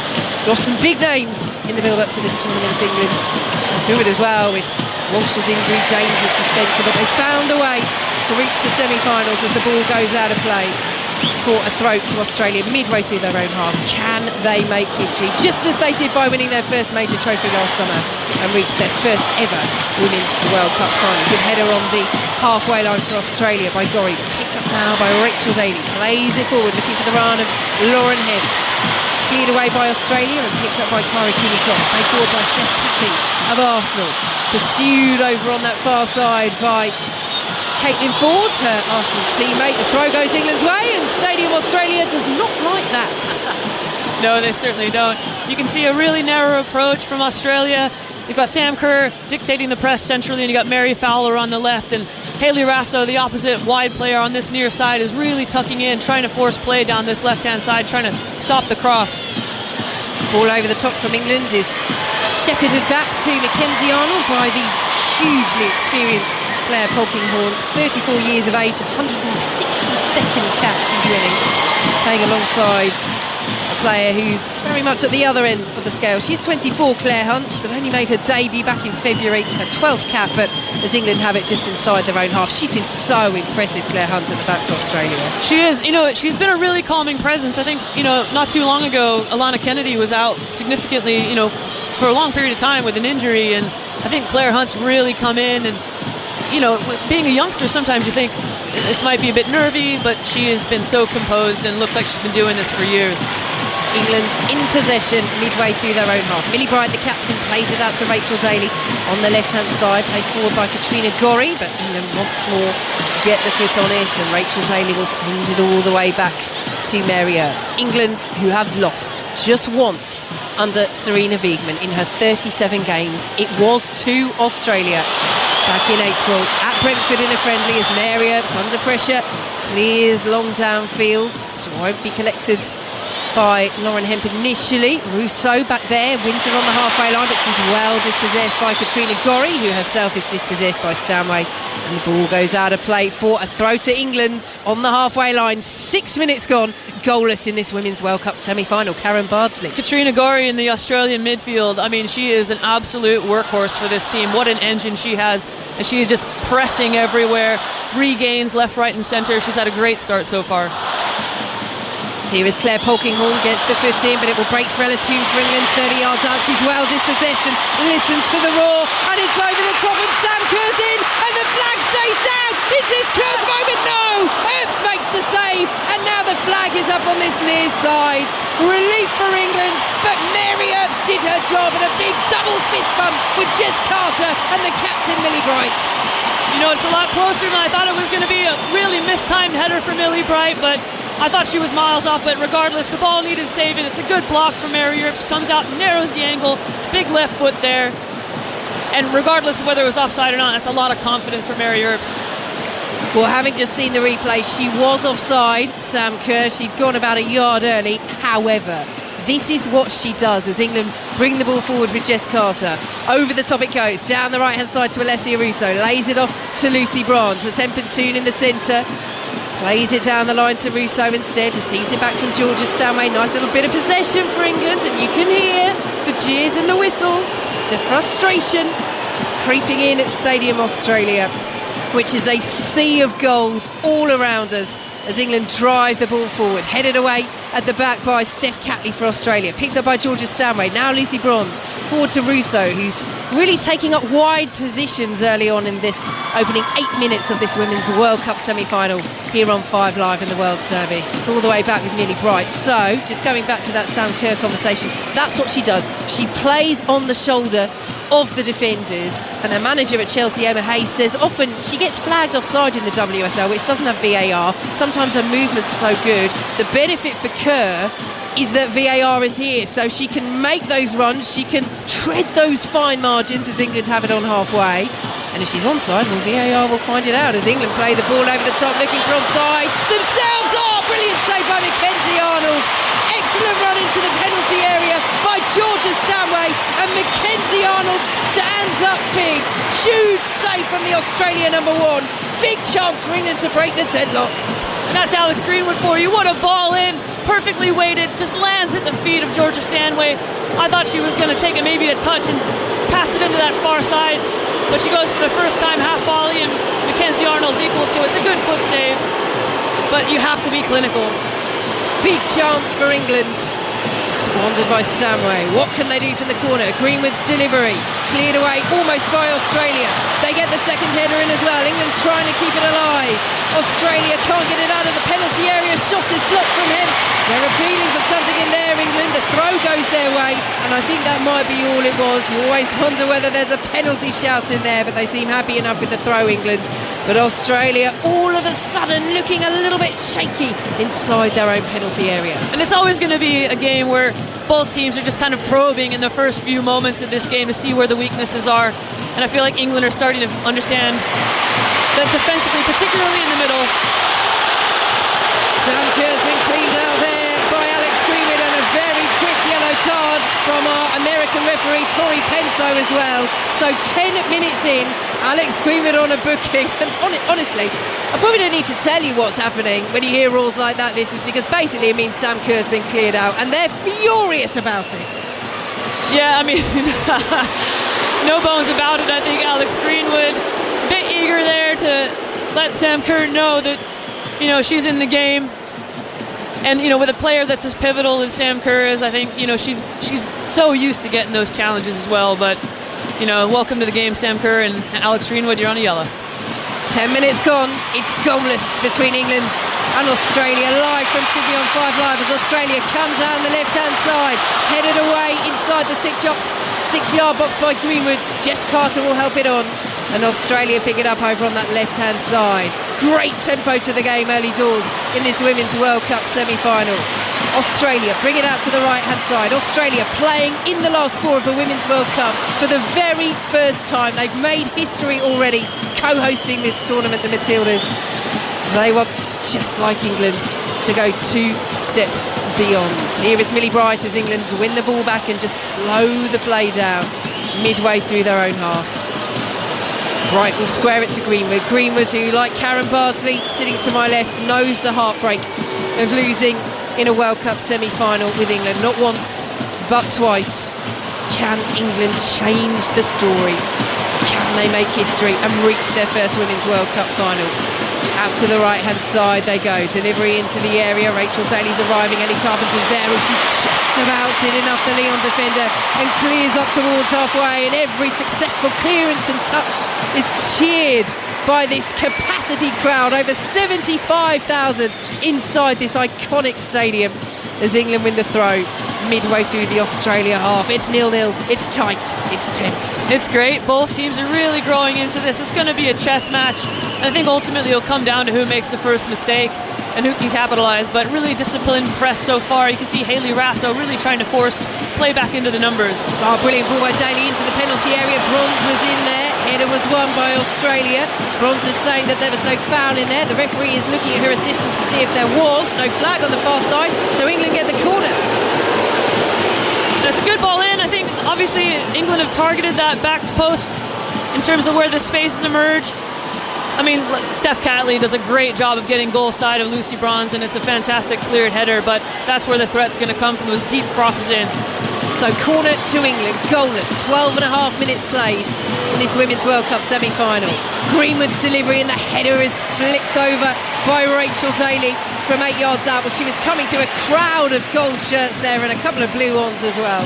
And the header is over the bar. Yeah, we've seen, a few occasions where from set pieces maybe there's a lack of communication, but the two centre halves that I've noticed, Alana Kennedy is obviously not available tonight, but if I was England, I would be targeting the two centre halves. Yeah, missing out with illness, the Manchester City defender for Australia. Sam Kerr flicks that on. It's brought down by Millie Bright, who just about clears away from Caitlin Ford of Arsenal, who was rushing in. Bit of head tennis on the halfway line and help forward by Katrina Gorry, and Millie Bright is there again, and Alex Greenwood will play it to Bright, and Bright will spread it out to the right hand side, and Lucy Bronze, who heads it on to Russo, who turns on brilliantly, feeds Hemp into the area, force wide. Can she get it back across? Toon is waiting. Australia defend that well with Hunt over on the far side, and Hemp is forced all the way back to Jess Carter, but what a bit of skill from Alessia Russo there as Kira Walsh plays it forward. Lucy Bronze knew she was offside, leaves it, Hemp can't get there. Australia goal kick, Karen Bardsley. It's a really great pass from Alessia Russo, just slid in ever so well into the path of the on-rushing Lauren Hemp, and it's just a bit too much for her. She has to cut back and recirculate the ball, but again, those half spaces, those runs off the shoulder from Lauren Hemp in the deep areas are going to cause a lot of trouble for Claire Hunt and Claire Polkinghorn. So Mackenzie Arnold, all in black with those bright orange gloves and boots, takes her time and places the ball on the edge of the 6-yard box. It's goalless here, 14 and a half minutes played on 5 Live and the World Service. A reminder, you can watch on BBC One. You do that through the iPlayer or the red button. You can sync it up with our commentary as the ball is cleared by Mary Earps, just about away from Hayley Raso, wearing that yellow ribbon as ever. And England will play it with Kira Walsh back to Millie Bright once more. She's closed down by her Chelsea teammate Sam Kerr. So goes to another Chelsea player, Jess Carter, who plays the ball straight out of play. Big cheers. Australia throw midway through their own half. You can see the impact that Sam Kerr is having already, even from that goal kick from Mackenzie Arnold. You can see that Sam Kerr was trying to 2v1 Jess Carter on that far side, going for the flick. Advantage played, foul by Walsh on the halfway line, but Australia coming forwards. Down the right-hand side they go with Ellie Carpenter, plays it just ahead of Raso, and it's cleared away by Alex Greenwood. And Australia will have a throw on this near side. Goalless here on 5 Live and the World Service. Really expansive in possession. It's amazing how quickly the Australians go from being very compact out of possession and then suddenly making the pitch enormous with the overlapping fullbacks, the like of Ellie Carpenter. And here is Carpenter preparing to take this throw. Rasso's on the move, just coming out of the penalty area to offer the short option, but Rachel Daly tracks the run for England, so Rasso retreats and Carpenter will launch the throw in long. It's cleared away at the back by Alex Greenwood, comes straight back to Carpenter once more. He pulls it back to Katrina Gorry, dinks it forward looking for the run of Carpenter, who just gone the other way, dropped the shoulder, can't retrieve it, and England have the goal kick. It's a bit too ambitious from Gorry, the Australian midfielder, for the overlapping Ellie Carpenter on this near side, but well managed from the England back line. They all squeeze out at the same time as soon as they realised the ball had been played backwards, and really I think even on the far side with Lucy Bronze tucking in, there was never a threat there. So goalless, 16 minutes played in this Women's World Cup semi-final between England and Australia as Mary Earps prepares to take this goal kick here at Stadium Australia in Sydney. Such an iconic stadium for the Australians, that moment of national glory. Kathy Freeman winning 400-metre gold at the Sydney Olympics, but England coming forward here into the penalty area they go, and it's the side netting over on the far side of that penalty box from Alessia Russo. But all of a sudden, Karen, they sliced through Australia. Again, it's recognising where the space is. I mean, Mary Earps has understood that Australia is pressing relatively high, so why not play over it? Lucy Bronze takes a lovely little flick into the space. You know, it's played by Ella Toone onto Lauren Hemp and then into Alessia Russo, but yeah, it's a wasted opportunity. I think she could have cut that back across. And I think Mackenzie Arnold probably had it covered at a near post.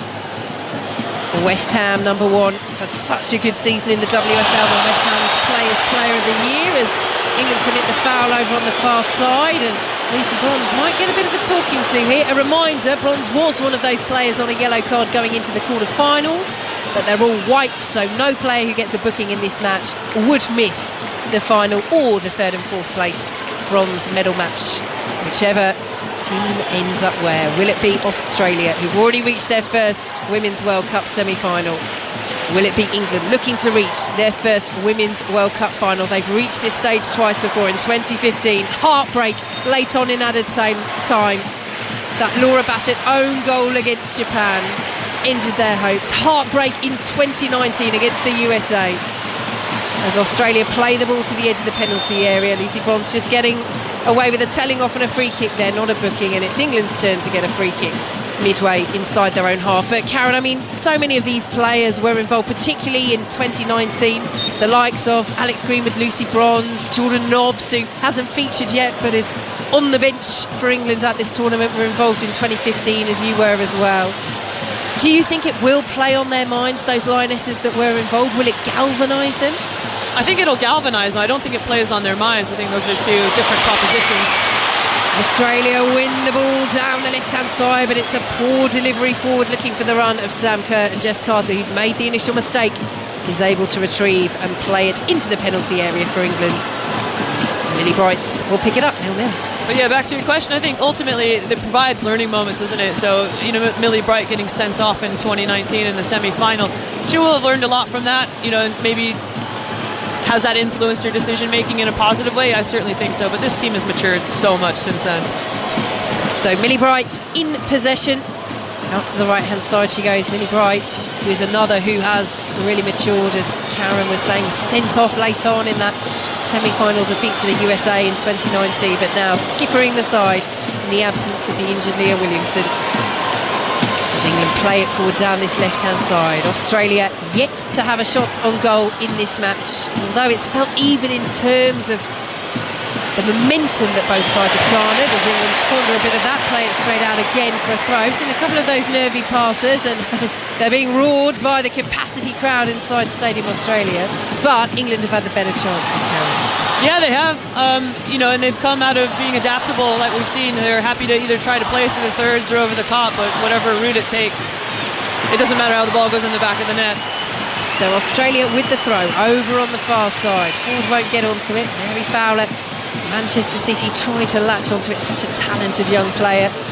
England get the better of her on that occasion, but really stepped up in the absence of Sam Kerr, who makes her first start of this tournament for Australia today. Sam Kerr. But Fowler, just 20 years old, made a debut as a 15-year-old against Brazil. She also has Irish heritage. A couple of her older siblings played for them at youth level. Lauren Hemp into the penalty area, finds Alessia Russo, has it taken off her toes, and Australia just about clear away. They're getting very deep though, defending those balls into the area as Daly tries another one. Bronze on the advance. Mackenzie Arnold's there. Oh, I love to see that. You can see Lauren Hemp and Ella Toone and Alessia Russo kind of targeting Claire Hunt on this near side in the Australian back line. And it was 2v1, and it was a lovely slid ball, but unfortunately, for us anyway, the defenders recovered very, very well. Here is Sam Kerr, plays it back to Mary Fowler. Yes, just wondering whether Australia gave her that debut at such a young age, because her older siblings had already turned out for the Republic of Ireland at youth international level, and they thought, right, quick, senior debut. let's tie you down. She is an outstanding talent as the ball goes out of play for England on the far side. It's 0-0 midway through the first half on 5 Live in the World Service. Karen, is this what you expected so far from this semi-final? Absolutely. I mean, the Australian midfield and the England midfield are going player for player at this moment in time. You can see they're really trying to... I was kind of wondering how this matchup was going to work in the middle, obviously with the overload centrally and then the wide spaces as well, but you know, Gori's picking up Elatoon in the space. They're always aware of where the English midfielders are, and they're making it really difficult to build up. Sliding challenge by Elatoon is penalised, and Australia win a free kick just outside the centre circle. Australia, who have won 13 of their last 15 games, including that penalty shootout victory over France. The only defeats, Nigeria in the group stage here and Scotland back in April. That just before they beat England in that only defeat that the Lionesses have suffered under Sarina Wiegman. Indeed, it's the only time that they've conceded more than once in a game under her as well. Australia winning that match 2-0. Ball goes out of play for an England throw midway through their own half. Yeah, that was a really fascinating run of games, I think, for Australia in particular. I think they beat England and then they played Scotland and then ended up losing, which was... I watched that game as well. It was a really odd performance, so it's certainly been up and down, but over the course of this tournament, they've put that ship right, haven't they? England in possession just outside their own penalty area. Yes, they did rest Sam Kerr for that one, which, as we keep saying, and as Sarina Wiegman said, and as they've shown at this tournament, they're not a one-woman team. But when they have Sam Kerr in the starting lineup, as they do today, their record goal scorer, Chelsea's top scorer as well this season. She's won 7 domestic golden boots across her career in England and the USA and Australia. She's quite simply one of the best strikers in the game. There's a heavy challenge on Australia's part. Over on that far side, goes unpunished by the referee, and that one doesn't. Sam Kerr's gone down again. And England, perhaps, although the boos are from the Australia fans for another foul on Sam Kerr, England might perhaps feel they're not quite getting the rub of the green so far. I don't think they'll be particularly bothered, to be honest. They're so focused on what it is that they're here to do. I mean, for me, it's trying to win the ball. It doesn't look like it's particularly dangerous. But Sam Kerr is one of those players that is going to be able to read those situations. He just basically gets hit with the ball in the neck, doesn't she? Yeah. As Australia play the ball into the penalty area, Hayley Rasso's there.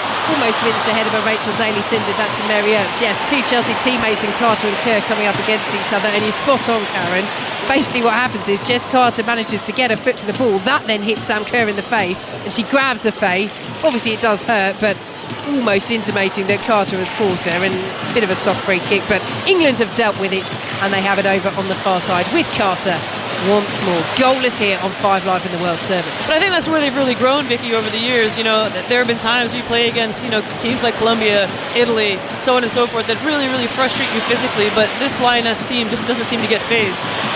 Jess Carter, long ball over the top, looking for Alessia Russo. It's headed away by Polkinghorne, who almost put a defence into a bit of trouble there, and it's been picked up by Hemp, 25 yards out, held up by Gori in midfield, so Hemp goes backwards to Kira Walsh, and now Alex Greenwood, left-footed ball into the area. Lucy Bronze is there, and that's a great take from Mackenzie Arnold. Talk us through that one, former number 1 for England, Karen Bardsley. It's a fantastic take, to be fair, from Mackenzie Arnold. It's a lofted-in ball. It's your favourite thing to come and claim as a goalkeeper. She's nice and early off her line, direct path of the ball, and a lovely clean take, and a proactive transition from Mackenzie Arnold. So, got to give credit where it's due. Another decision goes Australia's way, this time a throw. In fact, are they giving it as a free kick? Nobody quite seems to know. Initially it was Carpenter and Hemp both challenging, both appealed for it, but it looks as though our referee has given a free kick to Australia rather than the throw. And Claire Hunt, this impressive 24-year-old centre-half, plays the ball forward to the edge of the area. It's headed away by Alex Greenwood, collected by Georgia Stanway, who's had probably England's best chance of the game. Big save by the boots of Mackenzie Arnold. England have the ball outside their own penalty area. Goalless here on 5 Live and the World Service. A reminder, you can watch this match on BBC One via the iPlayer and the red button. You can choose the option if you'd like to with our commentary. Ball played forward by Rachel Daly. She goes down. England don't get that decision either. Alessia Russo has it on the left-hand side. She can't keep it in. throw goes to Australia, and just every single little decision like that is so roared by this crowd. As England have the physios ready to come on, it's like they're on the starting blocks because Rachel Daly has stayed down there. She has now got back up to her feet, and I don't think she'll require treatment. If anything, I think the lesson is that you're going to have to play the ball a little bit quicker. You're inviting pressure in, you need to release it or you're going to get trod on. But what I'm impressed by is just like the discipline that I've seen from a defensive perspective from Australia already. The opposite midfielder, Caitlin Ford's coming in, making the space really compact in the middle and really making it hard for England to get on the ball. Former England goalkeeper Karen Bardsley with us here on 5 Live in the World Service as Australia once again get the decision and a throw. Free kick just inside their own half. It's all being played over on this near side to us at the moment as we look around at a sea of goals inside Stadium Australia. We've mentioned Kathy Freeman. Let's give a nod to Johnny Wilkinson. This was the stage upon which he kicked that winning drop goal 20 years ago against Australia in the Rugby World Cup final. So much history at this stadium between these sides in terms of nations, England and Australia across sports. But this could, as Australia play it back to Mackenzie Arnold, be the start of a real rivalry between these sides in the women's game. They've only met on a handful of occasions. This is the first time they've come up against each other at a Women's World Cup. So much at stake. England looking to reach their first Women's World Cup final. Australia in the semi-finals for the first time, and they're coming forward now with Carpenter. Lays it off to Hayley Rasso. Right-hand side of the area, Rasso excellently challenged by Rachel Daly. That is spot on. They're all appealing for it. What's the referee going to do here? I think the assistant has given the corner and the referee belatedly agrees. Corner to Australia, 0-0. A huge tackle from Rachel Daly. She's done so well to move her feet and move with the play, and she times her tackle to perfection. So corner to Australia. Rachel Daly, one of the heroines that won the European Championship on that wonderful night at Wembley last summer. They're looking to do the same down under, to go where no Lioness's side has ever gone before. But it's 0-0 against the co-hosts Australia, and it's Australia who have the corner from this near side. And the danger of Sam Kerr is on the move as it's swung to the edge of the 6-yard box. England make first contact, comes out on the left-hand side. They're appealing for a handball. Australia, they'll get the decision. It's corner. Rasso's shot deflected behind. It's a warning sign. Hayley Rasso's pulled off the back shoulder and she's got absolutely no one around her. To be fair, Lucy Bronze does a great job of coming off that back post and closing the angle, but must be aware. Yeah, she kept her arms right behind her back, Lucy Bronze, having given away a penalty against China in the group stage for handball. But Stadium Australia like what they're seeing here. The Matildas with another corner from the far side. England have to hold firm. Lucy Bronze does just that, thumping header outside of the penalty area as Mary Fowler wins it. Australia send it back in. It's a poor delivery. It's behind for a goal kick, and Lucy Bronze has stayed down here as a couple of England players move over to her. Millie Bright, the captain's there, Alex Greenwood there as well. They help her back up to her feet. Well, she puffs her cheeks out. She's clearly felt that, but her middle name isn't tough for nothing, is it, Karen? Oh gosh, you went there, Vicky. You actually did. Oh yeah. Listen, I mean, it's a great header. Lucy is one heck of a competitor, and she'll get anywhere, do whatever it takes to make sure that ball is cleared, and she's done just that. England in possession. That actually, incidentally, is her middle name. It's her mother's maiden name. It's a Portuguese naming convention. So shout out to Diane. But she is very much a player that lives up to it. Lucy Bronze, as England in possession, play the ball down the left-hand side. Here is Rachel Daly, plays it forward looking for the Brana Bellatoon, who can't control it, and it's cleared away by Australia up towards halfway. Played forward by Alex Greenwood on that early yellow card still. Inside the opening 10 minutes for the foul on Sam Kerr. A reminder, they don't have to worry about previous suspensions in terms of missing the final. Neither England nor Australia. Those yellow cards are wiped after the quarterfinals, but of course, tight rope for this match as the ball is over the top. Over the head of Lauren Hempel into the arms of Mackenzie Arnold. Let's just talk about Ella Toone, Karen, because Lauren James, serving the second of her 2-game ban, had been playing in that number 10 role, had been having an outstanding tournament up until that game against Nigeria. How do you feel that Toone has replaced her so far in terms of performance levels? I think, frankly, it's hard to compare the two. They're very, very different. I mean, Lauren James, fantastic feet, really great creativity. I think Ella Toon has actually been given a different role as well, you know, in terms of creating space for her teammates, linking up play, but being a bit more disciplined in how she goes about doing that. So here, we'll probably see her dropping in a bit deeper to create more space for Alessia Russo or Lauren Hemp to threaten. Poor crossfield pass from Jess Carter, and England could be in trouble here. Here goes Hayley Rasso. Mary Fowler's ahead of her. Rasso still going. Plays it out to the right-hand side. Carpenter's ball across is poor, and the chance is squandered. Kerr was waiting. Ford was waiting. It's out of play for an England throw. It's still 0-0. I mean, it's good interception from Hayley Rasso. A really poor pass, I should say, from Jess Carter. But, I mean, Ellie Carpenter's legs are moving like the Roadrunners. There's no way she's going to get a good delivery there. There's no one at the back stick. There's just kind of no control there. So this is the moment that I'm telling you about, you know, in terms of how does the fans' energy kind of translate. They've won it back again. England finding it hard to retain possession. Australia, though, give it away. Short pass from Mary Fowler won't be picked up in the centre. And Daly will clear away. Here is Russo on the halfway line. Chests it down. Russo, who was the heroine in the quarter-final for England, scoring that winner against Colombia here at this very stadium where England had to deal with a raucous atmosphere, a huge expat Colombian community here in Australia, and they really made it tough for the Lionesses. The same story here in Stadium Australia, but a little spell of possession has just quietened this capacity crowd a little. Over 75,000 in here, live on 5 Live in the World Service from Sydney as Russo goes down again, doesn't get the free kick. I think I can count the number of free kicks that England have been awarded on one hand, but they don't complain about that. They get on with it. Lovely turn by Katrina Gorry for Australia, but they're still just inside their own half. Mary Fowler, the young 20-year-old attacker, dropping deep to get involved in play, leaving Sam Kerr up on the edge of that centre circle as Steph Catley of Arsenal plays it in field to Kyra Cooney-Cross, who gets bumped into by Georgia Stanway, just letting her know she's there. And Australia take their eye off the ball, and Stanway has it. Ball played forward to Alessia Russo, 35 yards out. Plays it back in field to Ella Toon, and now to the left-hand side and Rachel Daly. Nice little triangles from the Lionesses. Can they find the breakthrough? Here is Toon. Right-footed delivery into the area. It's only Lauren Hemp in there. It's cleared away by Australia. Played forward now by Caitlin Ford. Brought down by Jess Carter, who's midway through the Australia half. Goalless here on 5 Live in the World Service.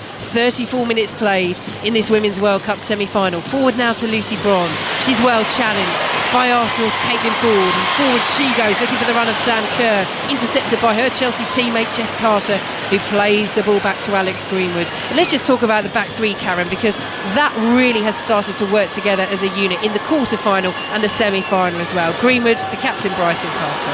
Yeah, Alex Greenwood's, possession has just been fantastic. Her passing range is unbelievable, and we've seen it already tonight with that beautifully placed ball into the feet of Georgia Stanway for that huge chance early in the first half. And I mean, the way she can penetrate defenses and midfields with their passing range is just unbelievable. But she's added another element in terms of her defensive tackles, challenges, timing, physicality.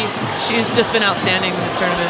England in possession in the centre circle, and that's something they really miss with Leah Williamson's absence as well, isn't it? She's just brilliant at those balls out of central defence, and of course Greenwood could put those in from left back as well, which is where she played in the opening game. Now at left wing back it is Rachel Daly who receives the ball from Greenwood, who plays it forward once more. Patience here from the Lionesses. It's good build-up play. It's a good challenge by Hayley Rasso. She's having a very good game. She's had an outstanding tournament. Yeah, no, I mean, Hayley Rasso, she's a great player going forward. I think she lacks a little bit of positional discipline sometimes in terms of filling passing lanes out of possession. Lauren Hemp just about gets that ball into the penalty area. Oh, beautiful control from Russo. Back to Hemp, driven by Toon! What a goal from Ella Toon! Oh, it's a stunner! It's a fabulous way to give the Lionesses the lead in the Women's World Cup semi-final. A rocket into the top corner. Oh, you can't hit a ball cleaner than that. It is fantastic from Toon, and England have the lead against Australia. Oh, I'm just loving looking around and seeing all these stunned Australian faces. This is just was fantastic. But what a beautiful strike. Fantastically well worked in this left-hand corner here. Great little turn from Lauren Hemp. And Alessia Russo, pardon me. Nice dummy from Lauren Hemp, and it was just beautifully struck so cleanly right into the top corner. Mackenzie Arnold, absolutely no chance. And we were kind of sitting in this angle, weren't we, Vicky, where it just exploded off of her foot. It's a stunning strike. It is top-notch from Toon. And England draw first blood against Australia here in Sydney. Well, she has scored some huge goals for her country. You think back to the quarter-final against Spain at the Euros last summer, that late equaliser to take it to extra time. You think back to the final, the opener at Wembley, as England got the better of Germany in extra time, eventually with Chloe Kelly. And now she scores in the World Cup semi-final. And it is a strike of sheer beauty. Out to the left-hand side go Australia, who trail now the Lionesses by a goal to nil. They're coming forward, ball into the area, headed away by Millie Bright. Comes out to Ellie Carpenter, nice turn, lays it off to Gorry, who drives, and Mary Earps is right behind it. And Karen Bardsley, that's the first real save, other than the offside that she made. A very good save from Sam Kerr. Flag eventually went up, but that is the first meaningful save that Earps has had to make. And I say meaningful, it's very straightforward. Yeah, you're absolutely right. And it just goes to show like how well, this England back three has done in terms of limiting those opportunities and limiting the chances to be creative for this Australian side. But listen, it's an easy save at the end of the day, but sometimes those are the ones that can catch you out as a goalkeeper. They all count, just like goals. They all count the same. As England try and win the ball just inside the Australia half. Here is the goal scorer, Ella Toon, plays it to Alessia Russo, lays it off to Georgia Stanway. England leading by a goal to nil here on 5 Live. And the World Service, back they go to halfway. Now Millie Bright, the captain, inside the centre circle. How will Australia respond? Can England press home this advantage? We have 6.5 minutes to play until half-time. Back they go to Alex Greenwood. Now Lauren Hemp once more as the Lionesses just slow the play down, and Greenwood has it once again. Millie Bright inside the centre circle, square to Jess Carter. As Carter knocks it back to Bright, let's head down to Katie Smith, who's watching pitchside. Katie. And it's got a little bit quieter here, as you can imagine, Vicky. I'm sat behind Mary Earps' goal, but popping up all around me like daffodils in spring were flags of St George. There are England fans here, and the substitutes running up and down the touchline. They were certainly celebrating. Serena Wiegemann has been up and down from her seat. She's now patrolling the area. England leading 1-0. Thanks very much, Katie, as that ball forward from Toon, the goal scorer, is poured by Sex right between Lauren Hemp and Alessia Russo, and it's behind for an Australia goal kick. Karen Bardsley. And I can't get that vision out of my head. I mean, what a strike from Ella Toon. She hits it so crisply, and it just sails past the outstretched arms of Mackenzie Arnold. Oh, what a way. You got to take this in and finish out this first half like that. Can England do that? Can they see out this opening 45? They're in control, they're in possession. They have the ball back with Mary Earps, who plays it out to Alex Greenwood. Does Australia just get back into shape? Their manager, Tony Gustafsson, is up on the edge of his technical area. His arms folded, the black cap set firmly on his head, as he watches Rachel Daly evading Hayley Rasso just in front of him. Pulls it back to Millie Bright. England 1, Australia 0 in this Women's World Cup semi-final here on 5 Live in the World Service. If you're in the UK, you can watch on BBC One. If you'd like our commentary, just choose the option via the red button or the BBC iPlayer, as that ball forward is out of play and Australia will have another goal kick. It's interesting watching the Matildas in terms of how they're starting to press and where the height comes from. You're starting to see this fluctuation between pressing with 2 at the top and then into a bank of 2 banks of 4, or is it going to be pressing with 2 central midfielders and then a bank of 4 again? And it's that positional discipline, and the Lionesses are patient in how they probe, and they're just waiting for that right moment. Australia in possession, play the ball out of their own penalty area. How will they respond? How will this crowd respond? They've been dampened. Their excitement has been reduced. But they will cheer anything they can as Hayley Raso tries to get on the end of that ball. But this is a test, isn't it? Not just for the Australia players, but for the crowd as well, which have been such a huge asset to Australia throughout this tournament. The first time they've reached the Women's World Cup semi-finals, we've seen the pubs packed, the bars packed, the big screens outside packed, other stadiums opened and packed so that fans can watch the game. But this is where Australia need those supporters, and England will just hope to keep the glum looks on the faces that we're seeing of the fans all around us. The support has been sensational, Vicky. You're absolutely spot on. But I think, sometimes we've experienced when a crowd starts to kind of project that anxiety onto the pitch, and I don't think the Matildas have experienced that just yet. Long way to go. 3 minutes plus added time until half-time, but it's England who lead by a goal to nil. A stunner from Ella Toone. First time strike right into the top corner. And here's a woman who's capable of scoring a few herself, Sam Kerr. Australia can't retain possession. Cooney Cross loses out, and here come England once more. Down the right-hand side they go. Lauren Hemp picks it up. She's got 2 players with her. Plays it back, ball into the area, missed by Russo, out to the left-hand side. Comes the goal scorer, Ella Toone, plays it back to Rachel Daly. 2 blue shirts to aim for. Oh, one of them is in there, and Mackenzie Arnold makes the save from Lauren Hemp. But the whistle has gone, the referee has spotted a push in there. And what a let-off for Australia. But again, to be fair, as Mary Earps did at the other end to Sam Kerr, Mackenzie Arnold did her job and made the save, but it might, had the whistle not gone, have rolled straight back out to Lauren Hemp. It's a great save from Mackenzie Arnold. Big right hand come down. It's not an easy technique when you have to get down that quickly. Raso trying to get in behind for Australia, cleared away by Millie Bright, out for an Australia throw, and their manager Tony Gustafsson catches it and throws it immediately to Ellie Carpenter as Australia look to get back on level terms before the break. It's England who lead by a goal to nil in the Women's World Cup semi-final. But what you're seeing is Rachel Daly getting a lot of joy, that ball into the box. Again, they are targeting that right side, with Steph Catley, with Caitlin Ford getting forward so much. They're really leaving Claire Polkinghorne isolated, and Lauren Hemp, Alessia Russo are eating that up all day long. Good run by Kyra Cooney Cross, feeds Carpenter, who's looked lively down this right-hand side. Now Hayley Raso has it. Has Carpenter as an option, but goes in field instead to Cooney Cross. Delivery into the area. Kerr was in there. Bronze flicks it away. New Caitlin Ford was right behind her. Concedes the corner. It definitely needed that flick on. And Lucy Bronze is very, very good at that, recognizing where the danger is. Caitlin Ford is right there, ready for that header just back across the goal, but it certainly needed that. So good defending from Lucy Bronze. Yeah, the most capped England player in this current squad, Lucy Bronze, making her 111th appearance for her country. But it's Australia who have this corner as we head for added time at the end of the first half. Driven into the crowded 6-yard box. It's headed up and away by England. Fowler will send it back in, and Mary Earps gets there. Little deflection on the way through, took the sting out of it, and Earps will come and gather. I love this. When I watch Mary Earps come and claim a ball in the area, she recognizes where the pressure is.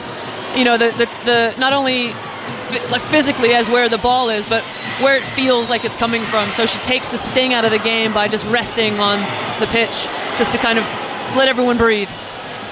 1 minute of added time at the end of this first half. A half in which England lead by a goal to nil. Ella Toone scoring 9 minutes before the break. A stunner into the top corner. It was a strike of sheer beauty, and it gives England the advantage, and Australia have it on the halfway line. You'd have to say, Karen, on the balance of play, it's an advantage they deserve, but it's Australia coming forward. Here is Caitlin Ford looking for the return pass to Mary Fowler, and Fowler gets it left-hand side of the penalty area. Carter and Bronze are there with her, so she goes back to Ford once more. Catley's there as an option. Here is Steph Catley, early delivery into the area. Kerr was in there. England got the first contact with Rachel Daly. Excellent header, and will be brought down this left-hand side with Lauren Hemp, but she's still midway through her own half. That's good defending by Ellie Carpenter, stopping the break. It's a throw to England, but oh, when you see that golden shirt of Sam Kerr peeling off inside the penalty area, that is hearts in the mouths of Lionesses fans. But it's joy for Lionesses fans inside the stadium here in Sydney, because the half-time whistle has gone and it's England who lead through Ella2 by a goal to nil. Karen Bardsley. And what a beautiful strike it was. It was so pure. I mean, a lovely set from Alessia Russo, but this is the thing about Alessia Russo. She fights and fights and fights. She's always alert, and she'll create things out of nothing. And she won that 1v1 duel, got around the corner, had a pass back for Ella2. I don't know whether it went behind Lauren Hemp or whether she dummied it intentionally, but it sat up perfectly for Ella2 to just go and absolutely wallop it into the back of the net. A lot to praise about that first half performance from England. They lead at the break by a goal to nil.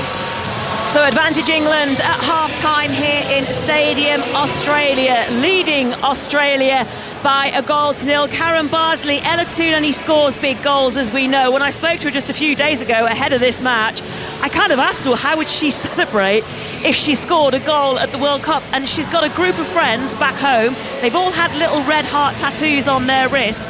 And I don't know if you noticed, because there was a lot going on in that celebration, she kissed the wrist, that was the promise, and she did a little heart side in the air, because that's what her mates told her that she had to do if she scored here at the World Cup. Oh, that's epic. I had no idea, but yeah, I mean, there was so much commotion on. To be honest, I wasn't looking at the celebration, but I was just drinking it in. But all the scrutiny, all the, chat around Ella2 and the season that she had, and why is she playing, why should she not be playing, those sorts of things, she's just silenced it there and shown the entire world the quality that she has. So well done, Ella2. Brilliant stuff.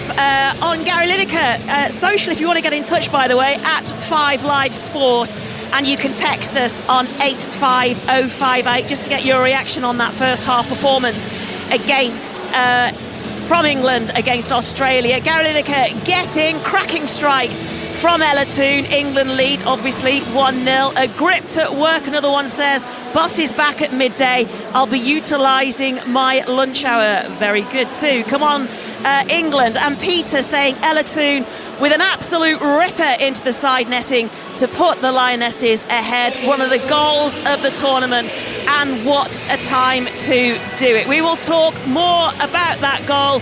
She only scores big goals, Ella2, and that's why England are leading Australia in this World Cup semi-final. And we will be back after the latest BBC News on 5 Live with Al Tansley.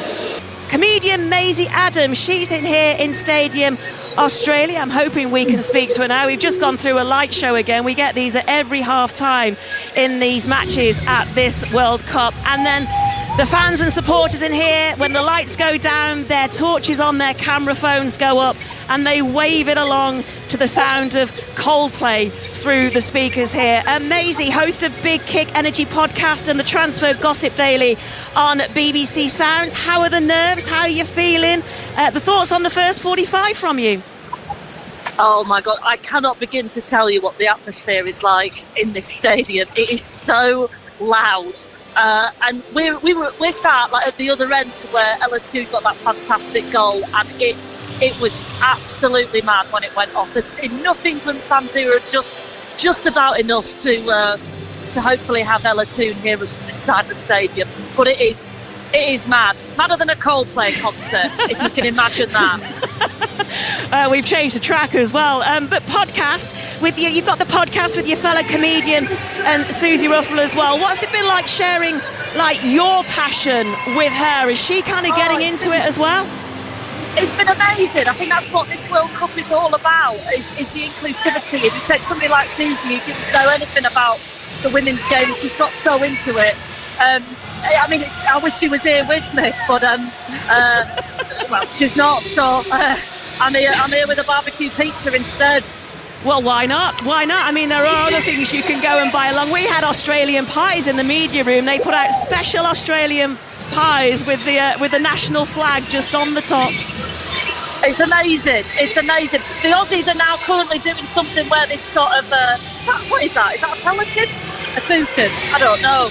Some Aussie bird is running round and they're all passing a kangaroo to each other. It's all very, very Australian. Maisie, it sounds really chaotic where you are. I'm trying to picture you because I'm looking to my right. we can see the England players. They are out in the huddle. Coming out for the second half, and the Australian players have just come out as well. I'm not too sure what they'll be saying, those England players. Probably very much same again this time, as they lead Australia by 1-0 in this semi-final. And to talk you through the second half is Karen Bardsley in the chaos and the noise alongside Vicky Sparks. Thank you, Jules. England 45 minutes away from history. Never before have they reached the final of the Women's World Cup, but they lead the co-hosts Australia by 1-0 thanks to Ella Toon's stunner. But I think Karen Bardsley, the crowd have rejuvenated over the half-time break. What will Australia have said at half-time? What will England have said at half-time? Yeah, I think it was that penguin that was going around. No, I think, look, it's more of the same, I think, from England in terms of, keep working the full-back channels. For Australia, it's probably going to be around positional discipline, out of possession, but playing on the counter, recognizing those, opportunities a little bit quicker, and when you do get an opportunity, just being clinical. But I think more of the same from both sides. So Australia get us underway in this second half. England leading by 1-0 here on 5 Live and the World Service. A reminder, you can watch on BBC One. If you'd like to sync up with our commentary, you can choose that option via the iPlayer or the red button. And here goes Lauren Hemp trying to get past Claire Polkinghorne, who does just about enough. Hemp still has it though. Right hand side she goes, approaching the byline, turns, plays it back to Alessia Russo. Lovely bit of footwork. We've seen some real glimpses of that from Russo in this game. Played back to Russo by Stanway, and now Hemp once more. We'll take you through the lineups in a moment. No changes for either side at half-time in this Women's World Cup semi-final. Poor ball across the field from England, and Hayley Rasso picks it up. Down the right-hand side she goes, midway through the England half. Australia looking to get back on level terms early on in this second period. Rasso just stops in her tracks and plays it back as England got the blue shirts back. Now Caitlin Ford of Arsenal has it on this left-hand side. Has her Arsenal teammate Steph Catley as an option, but Ford goes all the way back to Claire Polkinghorne. One of 2 changes made for Australia for this game. Sam Kerr starting, their record goal scorer, their star player, fit enough for the first time at this tournament to take her place in the starting 11, as Steph Catley has it on the halfway line and plays it in field to Kyra Cooney-Cross, who squares it to Katrina Gorry. They've built a real central midfield partnership, those two, throughout this year for Australia, as Ellie Carpenter comes forward now. The right back ball into the area looking for Kerr. Kerr made contact, but it wasn't decisive, and it bounces all the way through to Mary Earps. And it's really well done by Jess Carter. She recognises that she's being pressed from Sam Kerr. And you've got Lucy Bronze in support as well, but really, really uses her body well to make sure that Sam Kerr doesn't get a clean header. So England in possession, playing in the all-blue kit today, the lighter shades of shirts and shorts with the dark socks. They have Mary Earps in goal. The back three of Carter, Bright the captain, and Greenwood. Ahead of them it's Bronze, Stanway, Walsh and Daly, with Toon the goal scorer. Just behind Alessia Russo and Lauren Hemp up front, as Australia have the throw on the far side. They have Mackenzie Arnold, the West Ham #1, in goal. The back four of Ellie Carpenter, Claire Hunt, Claire Polkinghorne and Steph Catley of Arsenal. Ahead of them it's Hayley Rasso, who left Manchester City this summer, Katrina Gorry, Kyra Cooney-Cross and Caitlin Ford of Arsenal, with Manchester City's Mary Fowler and Chelsea's Sam Kerr up front. England with the throw over on the far side, leading by 1-0. Just slowing the play down. In terms of the overall play, Karen, as Australia win it back, we'll bring you in a moment. Australia want the free kick, they don't get one. Katrina Gorry is still going over on that right-hand side, such a tenacious player in the centre of that midfield, as Australia play it all the way back into their own half.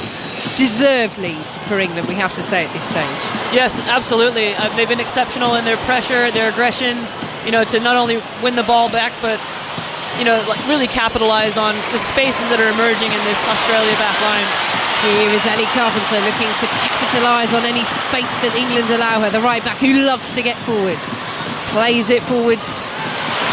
Infield now it goes to Mary Fowler. Ball in, Ford is there, and Mary Earps is there too. The header across goal wasn't enough to trouble Earps, wasn't enough to find Kerr. But Australia looking dangerous at the start of this second half. They've obviously recognise that the England back three have a potential to get drawn out, but Lucy Bronze does an exceptional job of filling in that vacancy as Alex Greenwood went to press the ball, and again making it as predictable as possible for Mary Earps to make that save. Here is Greenwood in possession. England leading by 1-0 here in Sydney, live from Stadium Australia. And we will be live in Athens for you as well later on 5 Live. Manchester City taking on Sevilla in the Super Cup. Do join us from 8 o'clock this evening. Australia in possession, just inside their own half. Ball played forward to Gorry. Switches the play out to this left-hand side. First time ball in field from Caitlin Ford. Won't quite run for Kerr. Does run for Fowler inside the box. Looking to work room for the shot. Good challenge by the England captain, Millie Bright. Gorry's there. Picks it up once more. Oh, she brought down there. Referee says no. Karen Barsley's wagging her finger next to me. Torta Stanway gets booed by 75,000 or so fans inside Stadium Australia.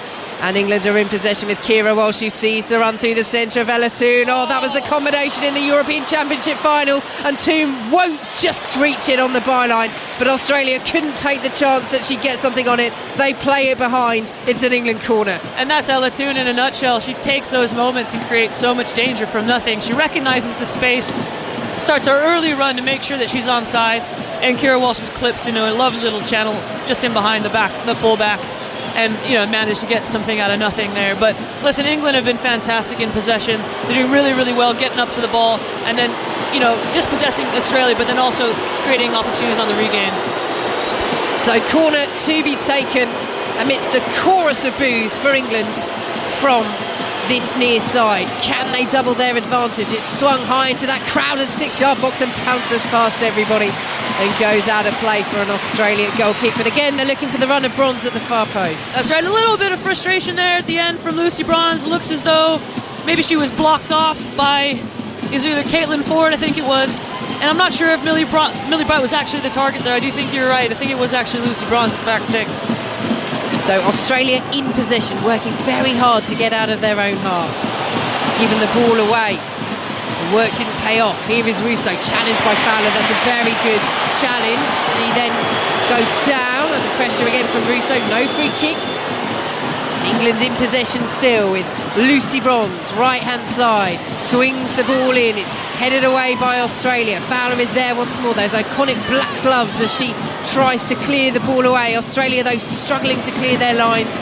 Catley should be able to do so now under a bit of pressure from Lucy Bronze, but she has the time to launch the ball into touch. England keeping Australia penned inside their own half. England lead by 1-0. Absolutely, penned is right. They're really, really well disciplined, England, here in terms of keeping their distance. It's almost a bit like a false press. They're not going to dive in and make it easy for Australia to play their way out. There were no runs. Sam Kerr was occupied, and the ball just sailed out of play for an England throw. And this throw to be taken by Lucy Bronze. She has the blue shirts to aim for. Gold ones are back there defending as Bronze plays it in field to Lauren Hemp. Again, nice little triangle. Stanway getting involved. Bronze now to Walsh, and England just look composed. They look controlled. Again, we're seeing a step up in performance. They played well against Colombia. They controlled a lot of what was a difficult quarter-final for them. They've stepped up the performance again today, although that ball is poor, won't reach Hemp and goes out of play for an Australia goal kick. 7 minutes played in the second half. It's England 1, Australia 0. England are looking really confident, Vicky. I think the midfield's starting to engage a little bit more. You see Georgia Stanway and Ella Toone taking a higher position, but Lauren Hemp and Alessia Russo have become quite a duo, and they just keep exploring that space in between the back line and the centre backs, trying to see who's going to switch off first. Here is Alex Greenwood, plays it in field to Millie Bright. Jess Carter is there, both palms outstretched to her Chelsea teammate, just to say, just calm, let's play. And Millie Bright, so experienced, does just that as Carter plays it forward. Polkinghorne, so experienced as well, Australia's record appearance maker, plays it out of play for a throw to England, taken quickly by Lucy Bronze. They're not sitting on this 1-goal advantage. They're not forcing it. They're not throwing the blue shirts forward, but they do want this second goal. They know the danger that Australia poses. Fowler was pulled back clearly there by Stanway. Advantage played, and it's a good one too. And Fowler's ball is good too. Space for Cooney Cross in the centre. Out to the right-hand side she goes, and Hayley Rasso. Carpenter on the outside, but Rasso's ball is poor, and Greenwood can shepherd it behind for an England goal kick. Really fortunate, to be fair, that ball just rolled out of play from Hayley Rasso. I think there was a lot of space being exposed in those central areas and a few sneaky threats from Caitlin Ford on this opposite side here, but that delivery never came, and Caitlin Ford was wide open at the edge of the area. Yeah, she's had such a good season with Arsenal.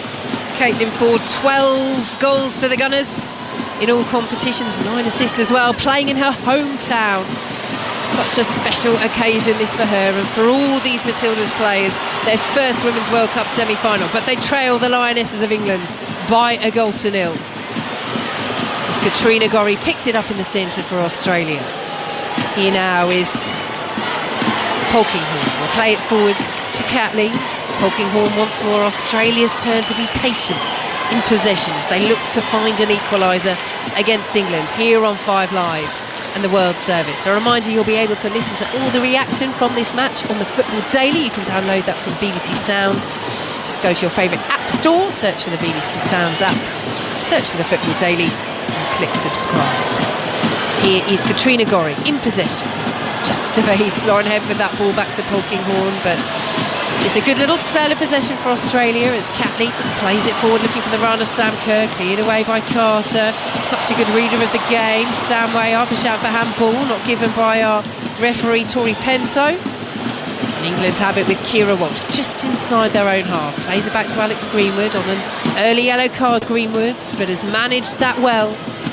Now Jess Carter has it once more. Forward she goes to Kira Walsh. Goes down by Mary Fowler, and Walsh just patient, and I think patient is the word at the moment, isn't it, for England, Karen? They don't need to force it. They lead by a 1-0. They're wary of the danger of Sam Kerr, who's now closing down Millie Bright. And as Kerr herself says, you can try and keep me quiet for 90 minutes, but really, I only need one chance. And England know that as they win it on the far side with Lauren Hemp, but she's penalised for a little push on Polkinghorne, and it will be a free kick to Australia midway through their own half. England lead by a 0-0.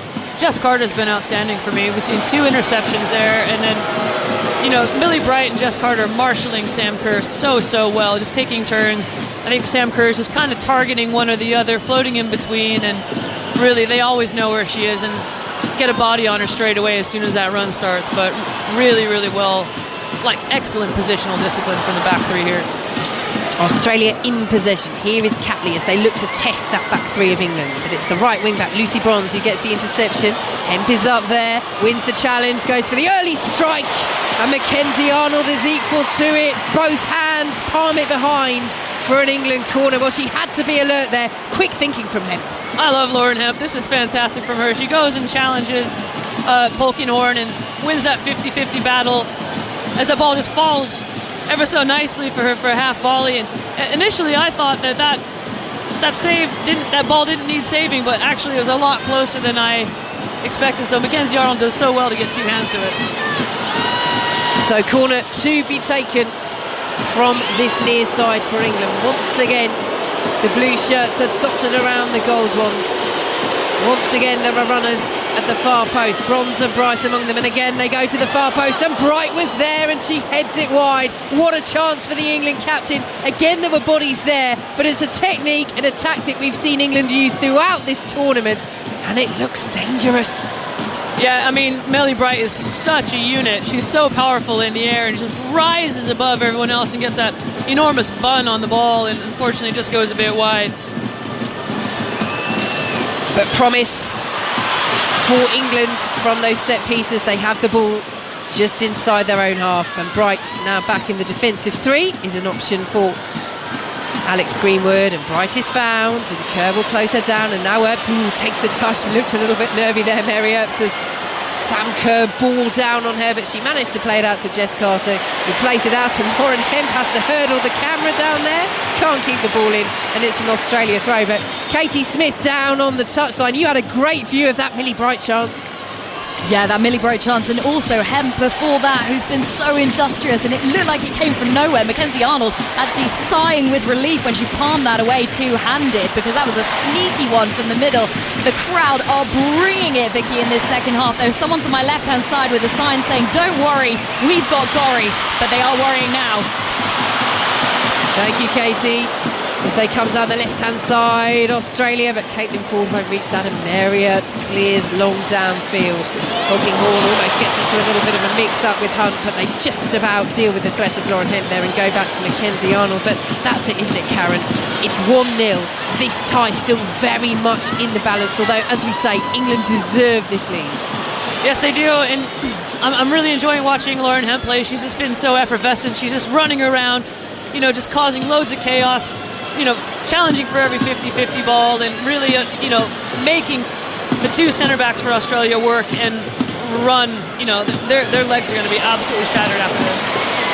Georgia Stanway clears the ball away in the centre of the park for England. It's out of play for an Australia throw, which they take quickly, but again, Carter just reads the danger so well. Clears away, is then bundled over by Caitlin Ford. Ball goes out of play. Lucy Bronze spreads her arms because England don't get the throw. It's gone to Australia. Catley takes it again. Those sort of decisions roared by this crowd, which once more have found their voice. Lovely bit of skill by Fowler. Out to the left-hand side she goes. Plays it to Catley. Left-footed delivery is over the head of everybody, and Rachel Daly will just see that out for a throw to England deep in their own territory. We've hit the hour mark. England are half an hour plus added time from history. They lead Australia by 1-0, looking to reach their first ever Women's World Cup final. Oh, it's a great feeling, Vicky. It really is. I feel like England are really embracing this moment, but I feel like, maybe a little bit of, not necessarily doubt is creeping into this Australian side, but lots of lack of execution in really crucial areas of the pitch. And they're under pressure here. Well defended in the end. They squeeze it back to Mackenzie Arnold from the halfway line with Lauren Hemp and Alessia Russo lurking. It's Catley with 3 blue shirts around her, plays the ball over the top, and Sam Kerr brings it down. That's what she does so well. Lays it off to Caitlin Ford.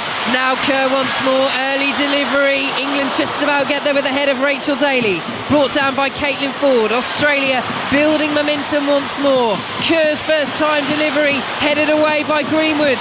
Almost picked up on the edge of the box by Carpenter, but Australia will come again. Over on that far side. Here is Carpenter up against Greenwood, who's on a yellow. Has to be careful, right on the edge of the penalty area. And that is why Alex Greenwood is one of the players of the tournament so far. Under so much pressure in the box on that yellow card. Gets the foot in. It's out for an Australia throw. It's really well defended, Vicky, by Alex Greenwood. She moves her feet exceptionally well and manages to get a great block, and then again regains and just plays the ball out of play safely. But Australia still come. Mary Fowler's ball into the area, cleared away by Greenwood. Tony Gustafsson pacing the touchline. The Australia manager likes what he's seeing. He's applauding his side. Again, Carter reads that delivery well. Comes out of the penalty area. Clears away for England, who lead by 1-0 on 5 Live and the World Service. And now they can break as the Golden Shirts try and get back. Lucy Bronze has it. For a moment it was almost 3-on-3, but Australia with the numbers back now. And England just slow the play down. The Lionesses lead by the 0-0. They're going to wait for their moment to try and probe Australia and get that second goal as they have it with Greenwood just inside the Australia half. Down the left-hand side she goes. Infield up to Russo. Turns into trouble that time, and Gorry will send it forward, and here goes Sam Kerr. And now it's England racing to try and get back, and it's Kerr racing towards the penalty area. Drives! Oh, it's a fabulous goal! That is what Sam Kerr does! Her first start at this Women's World Cup! Their superwoman, their heroine, and Stadium Australia erupts in a sea of gold because she comes up with the biggest goals on the biggest stage, and she's levelled it up against the Lionesses. She said it herself, Sam Kerr. She scores when it counts. And we mentioned obviously in the build-up to this game that she is so clinical, but oh my goodness, 2v1, I thought, hang on a second, she's wasted this opportunity, but it absolutely bulges the back of the net. But what an absolute strike. But this is it. England got caught in in transition. And the turnover has cost them dearly. But what a strike here from Sam Kerr. Just tees it up lovely. And it just goes up beyond that outstretched hand of Mary Earps. Millie Bright's just so close. Again, a slight deflection. It just takes itself slightly away from Mary Earps, but could Mary Earps have done anything else about that? Could she have taken another step? Was she too far near? I don't think there's much she could have done about that, to be fair. 25 yards, top corner, but as Karen says, there is a deflection off Millie Bright. Would Mary Earps have got there? On such margins, can fate, can destiny be decided? It's all square at Stadium Australia, 1-1. And listen to the noise here in Sydney. They believe once more, Australia, and she's got them believing. Their superstar, Sam Kerr. Australia have a goal kick, and England have to find a way to raise themselves once again. Oh, it's so disappointing from England. Again, it came from one of their own mistakes, turning the ball over in transition in midfield. Here goes Caitlin Ford up against Lucy Bronze, appealing for the deflection. Bronze gets there on the byline, plays it forward, picked up by Cooney Cross. Infield to Sam Kerr, urged to shoot, she's into the penalty area, she's still going. Oh, great challenge by Jess Carter. Corner. My goodness, the change in atmosphere here, Vicky. The confidence is just absolutely bursting now from this Australian side. The fans are back in it.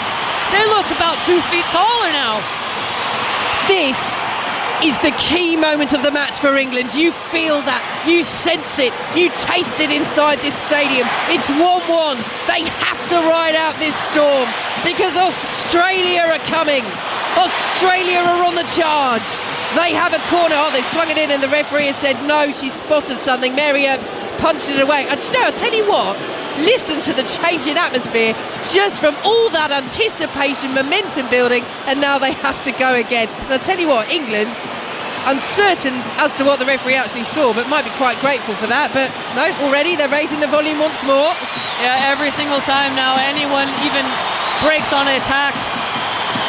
So, corner at the second attempt for Australia. Cooney Cross swings it in, Earps watches it and punches it away from almost underneath her crossbar. Mary Fowler picks it up, right hand side of the penalty area, swings it in. So many golden shirts are there. England get it out of the penalty area, but Australia pick it up once more. Here is Claire Hunt, and she plays it back to the edge of the centre circle. We're midway through the second half. It's 1-1 here on 5 Live in the World Service. Ball into the area, Kerr is there, and the flicked header is claimed by Mary Earps. But this is such a dangerous time in this game. Katie Smith, the noise inside this stadium is incredible. Pure and utter euphoria around me. Green and gold wherever you look. No one is sitting down anymore. They say the wind of Australia carried Kathy Freeman round to gold 23 years ago. You can feel the wind of Australia, the momentum for the Matildas right now, just behind me moments ago as well. Bethany England, Katie Zellem warming up for England. Their substitutes, they both had minutes so far, both looking a little bit nervous now. Katie Smith, our reporter, here at Stadium Australia, down pitch side. As England's under pressure, win the ball back. Hayley Rasso down under the challenge of Alex Greenwood, and again the temperature rises a notch. But yes, Kathy Freeman, the heroine here at the Sydney Olympics, 400-metre gold. As boos again. Oh, I'll tell you, it's like a seesaw, the emotion in this stadium. England win a free kick, huge boos. Australia get a decision, huge cheers. But she's such a heroine to so many of these Matildas players. Kathy Freeman, she surprised them before the World Cup with a visit to their training camp. And they will hope to draw on the inspiration of that spirit. But for the Lionesses, this is where the mettle of the European champions will be tested. It's 1-1. Australia have levelled it up through Sam Kerr after Ella Toon's stunner in the first half. Millie Bright in possession, midway through the England half, and they are using their experience here, Karen Bardsley. Oh, this game is mental, honestly. Like, how it can just turn, you know, on an instant just based on one moment. This is fascinating. It honestly is, Vicky. Oh, brilliant ball over the top. Lucy Bronze chests it down on the edge of the penalty area. Oh, hits the bar with the delivery.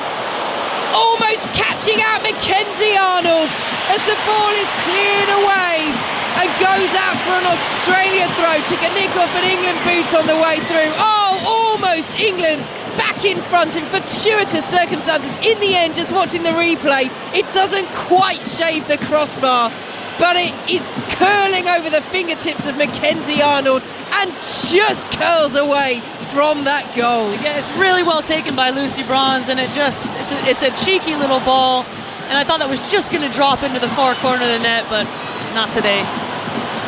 So still, 1-1 here on 5 Live and the World Service. Catch your breath. What a semi-final it's been. Which way will the pendulum swing next in terms of momentum? England have it on the far side. Here is Lauren Hemp. Russo making the move in the centre. Russo's there with the header. Oh, and it's just past the post. Arnold on the stretch, behind for a goal kick. Chances are plenty, Karen Bardsley. Yes, indeed. I think Lauren Hemp's obviously getting a lot of joy down that left-hand side as she moves a little bit wider, delivers a great cross into the box, and Alessia Russo just glances it. Oh, just so close. So Australia are preparing to make their first change of this match, and it is Courtney Vine coming on, but Sam Kerr could be in behind again. The bounce takes it just through to Mary Ebbs. Oh, they're living on a knife edge every time Kerr tries to break past that England back line. She is electric, honestly. You know, the amount of forward attacking threat that you got obviously from the likes of Mary Fowler, but every single time Kerr's involved, she looks dangerous. So England in possession. Courtney Vine preparing to come on for Australia. Their heroine in the penalty shootout in the quarter-final against France. As the ball over the top will be chased by Hemp, and she's almost into the area trying to steal it off Carpenter, and she does! Lauren Hemp restores England's lead in Sydney, and the Lionesses are back in front in the Women's World Cup semi-final. And you have to praise the tenacity, the clinicalness, the sheer will of Lauren Hemp. Lauren Hemp chases everything down. She never gives up. Like I said, she's been fizzing all over this pitch. She's been phenomenal. And what a finish. And to capitalize on a, what would you even call it, Vicky? Like a lapse in judgment, concentration. But to make something out of nothing into a snapshot of the left foot as that ball falls in between. Ellie Carpenter's misjudged, and she's just clean to it, and Mackenzie Arnold gets a fingertip to it, but there's so much on it. And Katie Smith, you had a perfect view of that behind the goal. Best seat in the house, oh my word. That ball, it was like slow motion, Vicky. It just trickled onto the edge of the post and into the corner, far corner. And then Hemp found a pocket of England fans straight away, went over celebrated. On my left-hand side, the friends and family of the England players all on their feet. But here come Australia, 4 down the left-hand side. Bronze heads it behind for a corner. Now the ball did catch her in the face there, Bronze. She's gone down. Few boos from the crowd, but that will have been a painful one. It allows Australia to make the change. Courtney Vine, who scored their 10th penalty, the longest shootout in World Cup history, men's or women's. Absolutely remarkable against France. 20 penalties in total. Vine scored the winning penalty eventually. So Bronze is back up already. Again, the medical staff are there like 100-metre runners, ready on the starting blocks, ready to go, but Lucy Bronze doesn't need that. But did they come on just for a split second? The referee is telling Lucy Bronze to make way. Now, whether she wants the medical staff to make sure there's no concussion here or check, but England, this is not good news for them. They've got to defend a corner. They're a player down for now with Lucy Bronze off the pitch. They won't be too happy if Kyra Cooney-Cross can make something of this, and if Australia can get back on level terms. England lead by 2-1 in this Women's World Cup semi-final. Cooney-Cross with the high looping delivery. It's missed by everybody and goes out of play for a goal kick, and Lucy Bronze makes her way back onto the pitch, and England get through that particular challenge safely. Wow, what a missed opportunity there from Australia, not recognizing that they were a player down. It could have gone short, made much more of a difference, but just playing back some of these goals here in the stadium, they've been exquisite. Absolutely exquisite. Like the amount of emotion that we've experienced in such a short span of time. Like, you know, England have been on top for the majority of the game. Australia come back and really, really lift the place, and then obviously get quietened down. But now the boos are ringing out here. Yeah, boos for Mary Earps, who is just taking all the time she can. Oh, people are standing up now, they're furious. They have welcomed a lot of new fans to football during this World Cup. A lot of people who've never watched what they would call a soccer match before. Welcome to the darker arts of the game. But here is Sam Kerr once again. Down the left-hand side she goes for Australia. England lead by 2-1. Ford is dispossessed. Stanway will bring it away, plays it forward. It's off the back of Cooney Cross, but Stanway was fouled, and now Stanway goes down right in front of Tony Gustafsson, who's fixing the referee with a steely glare. But England have the free kick midway through their own half. They have the lead, and we have to go back to that Lauren Hemp goal, Karen, because it's so similar to that late equaliser she found in the first half against Colombia, where that time it was a scramble in the area, but it was her reaction. She reacted so quickly, she finished so clinically, and she waited and waited to see if there would be an error from Carpenter. She put her under pressure, and when there was, she struck. As Russo won't keep that ball in. Australia goal kick. Honestly, Vicky, that's why she's been so, transformational centrally. I mean, she's so much more effective in the middle of the pitch, especially with this partnership with Alessia Russo. And she just chases everything down. She's tenacious and she's always alert in the area. 15 minutes to play. And having been pegged back, England are once more 15 minutes from history as they look to reach their first Women's World Cup final. Australia with the throw. 75,784. Another sellout crowd as the attendance is announced here in Stadium Australia. But again, you can hear yourself think the crowd has been dampened. There are glum faces in the gold shirts all around us, but Australia have fought back once. Can they do so again? Or can the Lionesses hold firm? Down the right-hand side, Australia go. Play the ball into the area. Greenwood wins the header ahead of Mary Fowler. Here is Lauren Hemp, whose goal, as it stands, has England through to their first Women's World Cup final. Russo putting on the pressure on the far side. Oh, she's won it, Russo. Here she goes towards the penalty area. The gold shirts trying to get back. Russo into the box. Pulls it back to Lauren Hemp. 30 yards out, central position. Australia do have the bodies back now, but Stanway will drive, and it's over the bar. We've seen her score some stunners, but that, from the best part of 30 yards, was high. Oh, Georgia. Yeah, that was not the right choice. I mean, you had Lucy Bronze out on the right flank getting forward and just needed another switch in play, but hey, when you're feeling yourself, you never know. Here is Caitlin Ford for Australia, turns beautifully on the halfway line, very well challenged in the centre by Kira Walsh. Lucy Bronze will play it in field to Stanway. Walsh, ball over the top, can they find the goal to put this game beyond Australia? Here is Russo to Toon, who got things underway. Russo once more, drives, deflection, Arnold won't get there, it's a corner to England.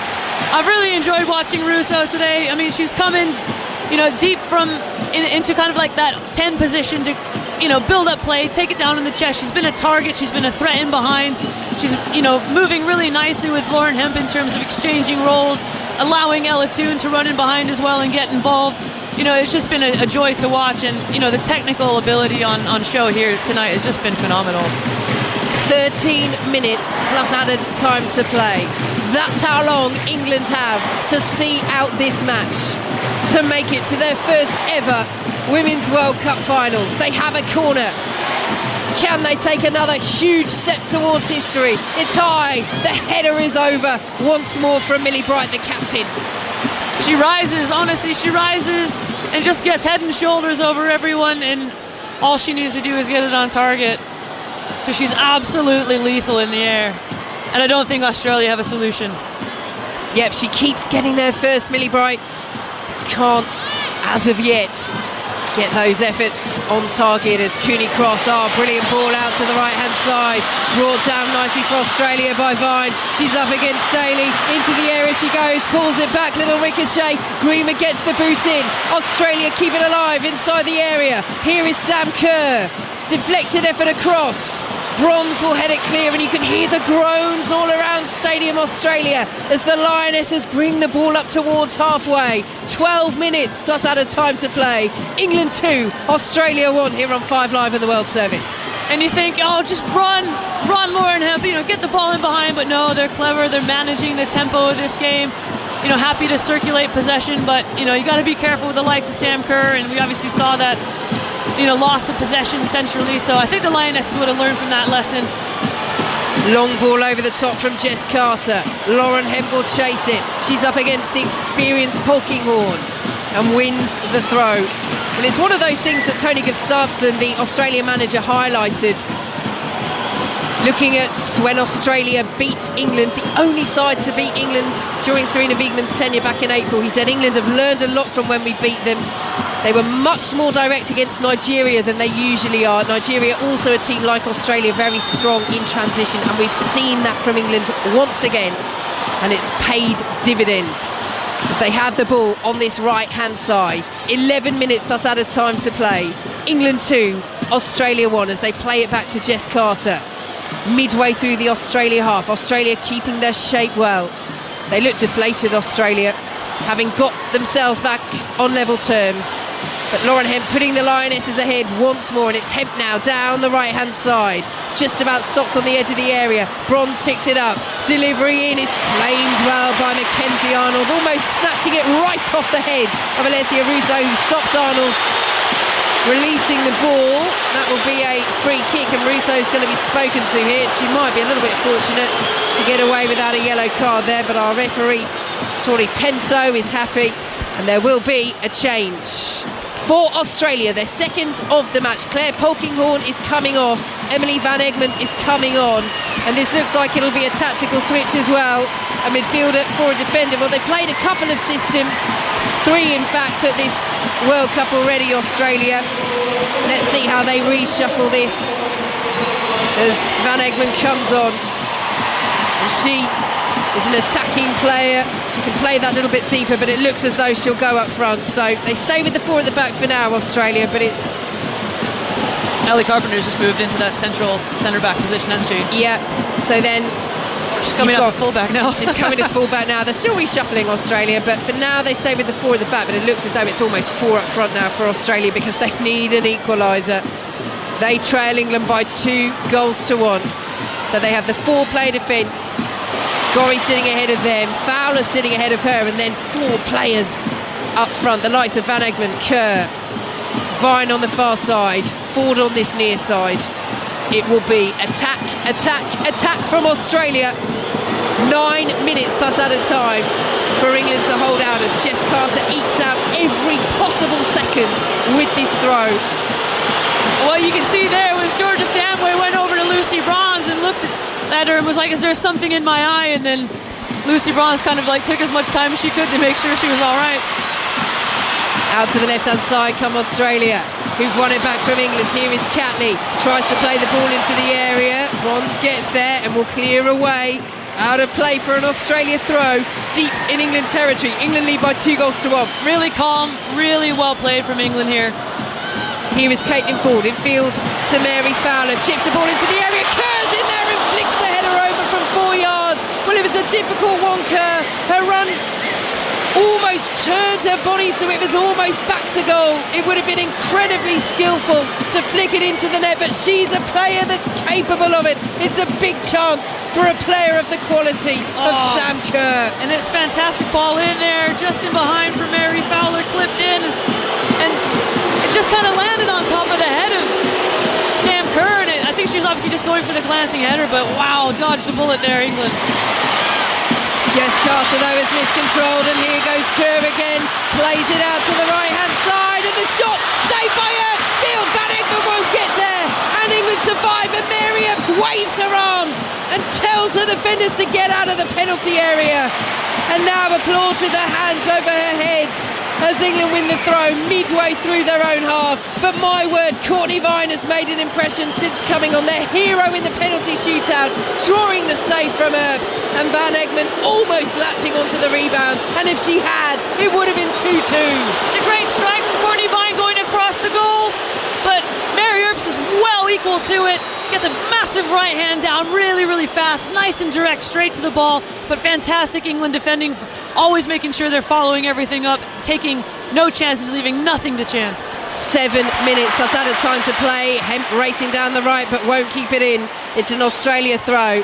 And I'm sure I looked at the clock about 10 minutes ago, but only 2 minutes have passed, and it's that time of the match, Karen Bardsley. It certainly feels that way. It certainly feels that way. But again, can I just say, Jess Carter was fantastic in terms of following up that shot and clearing it. She's been exceptional tonight. Australia come down the right-hand side. 6 minutes plus added time to play. England on the brink of their first World Cup final, but Mary Fowler drives, deflection, takes it behind for an Australia corner, and I think those players that were involved with Team GB at the Olympics 2 years ago will have had horrendous deja vu there, because Fowler scored a deflected goal as Australia won that match. They won against Team GB. They won their last match against England, the only side to beat the Lionesses under Sarina Wiegman, but Australia trailed by 2 goals to 1. They have a corner, and we still have 5.5 minutes plus added time to play. Australia with the corner from the far side. Swung into the crowded 6-yard box. Mary Earp's got something on it. Oh, it's over the bar from Sam Kerr. How did she miss? 6 yards out. Tony Gustafsson in the technical area has his head in his hands because of all the people that the Matildas wanted that to fall to. It was Sam Kerr. She's unmarked. She miskicks it from the edge of the 6-yard box, and that is the biggest let-off you will see for England. It should be 2-2. Karen Bardsley, how is it not? I can't believe that did not go in. I mean, why is Sam Kerr unmarked at the edge of the area? It's a good punch for Mary Earps, but it's got to go wider or higher. But how did she miss that, Sam Kerr? We talked about moments that can decide destiny, can decide fate, those fine margins. Have England just seen one there in their favour? Ball into the area for Australia. Rachel Daly clears it away. Chloe Kelly is preparing to come on for the Lionesses. 4.5 minutes of added time to play. And here goes Lauren Hemp. England leading by 2 goals to 1. Can Hemp wrap this up? She plays it to Russo. Russo inside the area! History for England! They are heading for their first ever Women's World Cup final! And they have done it! Against the co-hosts Australia. Russo surely wraps it up for the Lionesses. They lead by 3 goals to 1. Vicky Sparks, I can't actually believe it. That was phenomenal. I mean, what composure from Lauren Hemp to just drive in that Australian backline. It's well picked up, and she again makes something out of nothing. And what a fantastic reverse pass from Lauren Hemp to the edge of the area into the fantastic stride of Alessia Russo. She doesn't break stride at all. Takes it right across the goal, and it just nestles itself in that far post. Oh, that pass from Lauren Hemp. Katie Smith behind that goal. Best seat in the house and then some. Yeah, if you watch the replay, you probably see me in the background, Vicky. That was unbelievable, and you just felt as soon as Russo had the ball on that wide left angle, it was going to happen. Whipped past Mackenzie Arnold, all the substitutes running onto the pitch, a cloud of England support. Even Chloe Kelly, moments away from coming onto the pitch herself, couldn't resist getting involved. The only one not there, Sarina Wiegman, still cutting a calm figure out to the in right her technical side. area. Out to the right-hand side, Australia go. An emotion from Sarina Wiegman on the touchline. We don't always see it, but she knows how big that goal was because Australia were pushing. They just missed a huge chance with Sam Kerr at the other end.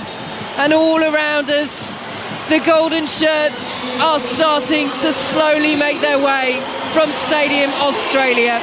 The substitution is made. Chloe Kelly was on. It was Russo's last touch of the match, Karen Bardsley, and it surely has sent England into the World Cup final. And what a touch it was. Oh my goodness. I am so proud of Alessia Russo, for really stepping up and taking control of what she can.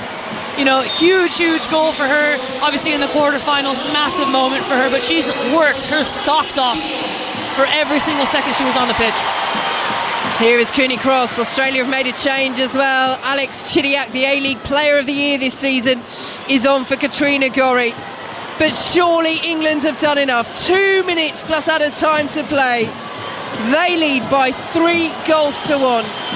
And after all the heartbreak of 2015 and of 2019 in the World Cup semi-finals, surely they have put that curse to bed. Here goes Caitlin Ford as Australia still come. Chidiac out to the right-hand side. Delivery into the area, powerfully headed away by Alex Greenwood. Picked up by Courtney Vine. Forward to Chidiac once more. Australia have to score now. They need 2 goals in the last minute, plus added time. The ball rolls out to their manager, Tony Gustafsson. It's been a wonderful tournament from the Matildas, but surely it ends here at the hands of the Lionesses. They're in possession, but the atmosphere inside Stadium Australia, you sense they know, and as that ball into the area is poor, it's all just starting to unravel a little bit for Australia. And it was that moment for Sam Kerr, 6 yards out, unmarked, over the bar. We talk destiny, we talk fate. That is what has decided fate and destiny in this semi-final for the Matildas. Yeah, you talk about moments, Vicky, in football, and that was a massive one. You know, I think obviously the place would have exploded if that would have gone back, you know, in the net for Australia. But, you know, England have, on the whole, I think, deserved this result. They've been fantastic. They've capitalized on the moments that they've had in transition. They've been, you know, really, really good technically, supporting lots of play, shifting Australia all over the pitch and creating the opportunities. But, you know, something that we haven't seen maybe throughout the course of the tournament has been that clinical approach.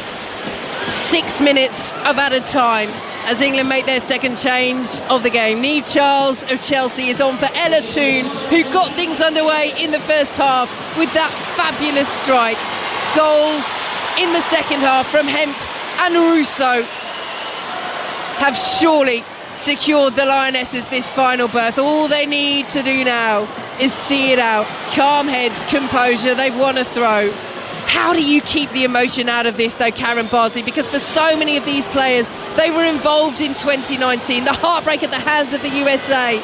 The player taking the throw now, Lucy Bronze, one of a handful involved in 2015. The added time own goal against Japan. It's only been heartbreak in the last 4 of the Women's World Cup for England. It is going to be joy, glorious joy this time around in Australia. And I'll be the one screaming from the top of my lungs, Vicky, the mentality of this squad, the management, of how they manage this game, how they manage these moments, all those years of, you know, pain in terms of not being able to progress, the big game tears that, you know, this team has cried. Not anymore. Lucy Bronze with the throw. Cleared away by Australia off Bronze from Caitlin Ford, and it's a throw to the Matildas. 4.5 minutes of added time to play, but the fight is gone from Australia now. The newest chapter of this sporting rivalry is going to go the way of England, unless we are to have one of the most dramatic turnarounds, and they've not given up yet. Australia, Courtney Vine into the area, pulls it back, Chidiac's in there, goes down. Oh, is that a penalty? She's trying to get back up, Chidiac. No real appeal from the Australia players, more the fans. The referee's happy. Australia play the ball back towards the area. It's blocked away by Kira Walsh. We do have VAR. They will be looking for that challenge on Chidiac. The referee gestures for the throw. And if England take this throw, it means VAR are happy. Sorry, if Australia take this throw, it means VAR are happy. They are. No penalty, Australia. We play on. England lead by 3 goals to 1, and we have 3.5 minutes of added time to play. I'll tell you what, that was a fantastic sliding challenge from Kira Walsh. Outside of the foot, gets all of the ball. Here goes Caitlin Ford, challenged brilliantly by Stanway on the edge of the area, who thumps it over the halfway line. There's no blue shirts up there, but there doesn't have to be. They just need to keep clearing their lines like that, England, and they will be through. They have the 2-goal cushion. They lead by 3 goals to 1 here on 5 Live in the World Service. Australia send it long. Millie Bright's there, the captain, heads up in the air, out to the right-hand side. Lauren Hemp loses out to Caitlin Ford, who plays it down the line, looking for her Arsenal teammate Steph Catley. Hemp is there. She's marshalling the ball down in the corner flag. Her and Catley both go down, and the free kick goes England's way. And frustration upon frustration is piled upon these fans inside Stadium Australia. Again, though, cool, calm heads prevail. You see Lauren Hemp getting caught up, here with Steph Catley, and it's a scrap, and she's getting pushed around left, right, and centre, but she's not getting dragged into anything. She knows exactly where she is on the pitch, exactly what she needs to do, and she's not getting involved. She's going to see this game out. Here is Mary Earps to take this free kick. Big breath from the England number one, launches it up towards halfway. Just over 2 minutes of added time to play. England lead in the Women's World Cup semi-final by 3-1. They have the breathing space, as Chloe Kelly can't win that ball down by the corner flag, and Mackenzie Arnold will take this goal kick. Again, that's intelligent from Kelly. She might go into the book for it, and she has, but she's just brought the ball back onto the pitch. 2 balls on the pitch, so Australia can't take the goal kick. They take it now. They will add it on. That's what they're very hot on at this World Cup. But Lucy Bronze intercepts this, and there's tired legs from Australia now. Can England wrap this up in style? Lucy Bronze has it midway through the Australia half, plays it forward, and England, they know they don't need to. They know they don't need the fourth. All they need to do is take it to the corner, and Chloe Kelly does so, and she wins the throw. And England are seeing this out like the European champions they are. They're one game after these final few seconds of this semi-final from the biggest prize of all. Throw to England, deep in Australia territory. A little bit of pushing and shoving there from Caitlin Ford. Australia have given it everything. They've had an amazing tournament. This will change the game, not just the women's game, but the game of football in Australia. A nation has fallen in love with this sport like never before, as Mary Fowler looks to the skies as her ball is intercepted by Rachel Daly. But England, Karen Bardsley, are seeing this out. They have deserved this. They really have. I mean, they've turned their tournament around, and each performance has improved and gotten better and better as the tournament's progressed. And I mean, this is the difference between these two sides in terms of the execution when the tired legs are setting in, the important moments, how they're being managed. Sam Kerr missing that goal just wide. These are the huge, huge moments that England have learned over the years. Big clearance from Georgia Stanway. Goes out of play for an Australia throw. We played the minimum 6 minutes. History for the Lionesses. The semi-final heartbreak at World Cups is over. For the first time, England reached the Women's World Cup final. And having made history at Wembley last summer, the European champions are one game from glory on the biggest stage of all. It finishes England 3, Australia 1. Karen Bardsley. What a phenomenal game that was. I mean, England were in control the majority of the game, I would say, Vicky, but obviously Sam Kerr's never one to give up, neither of these Matildas, and managed to scrape the game back, and it was all so much emotion. The fans were booing, anytime England got the ball, and cheering anytime, Australia got anywhere near the goal. But ultimately for me, I think quality prevailed, and a well-executed game plan, fantastic strikes from all the goal scorers today. Ella Toone, opened up the scoring with a phenomenal strike. Lauren Hemp just working everything, all over every single blade of grass.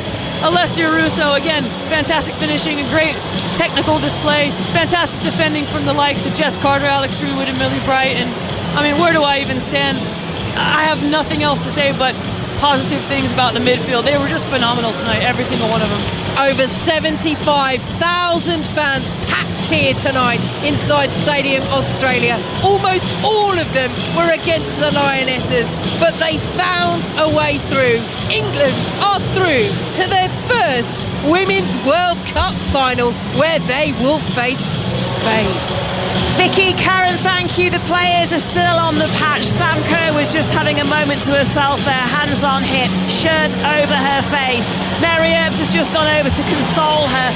Before that, It was Beth England. But Karen, I think you can take your jacket off now because we can all see what you're wearing underneath. You're pumping the air, you're singing along to Sweet Caroline. Those nerves before that match, I could tell that you had have well and truly gone. Well, I mean, I don't know about nerves. I would call it extreme focus, Jules. Thanks very much.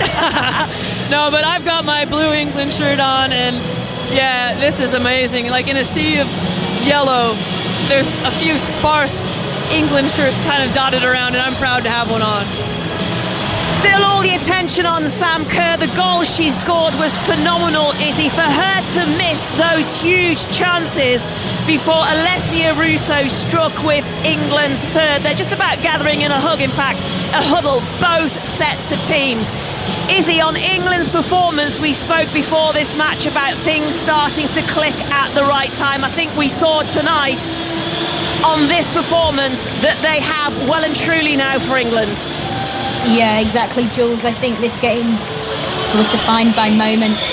Ella Toon opening the scoring, and then obviously Sam Kerr's reply, both of which were just absolutely fantastic goals.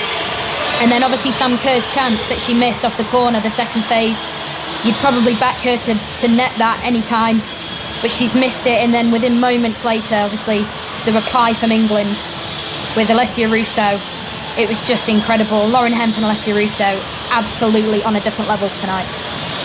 We can just see the England huddle now breaking up. It is all smiles.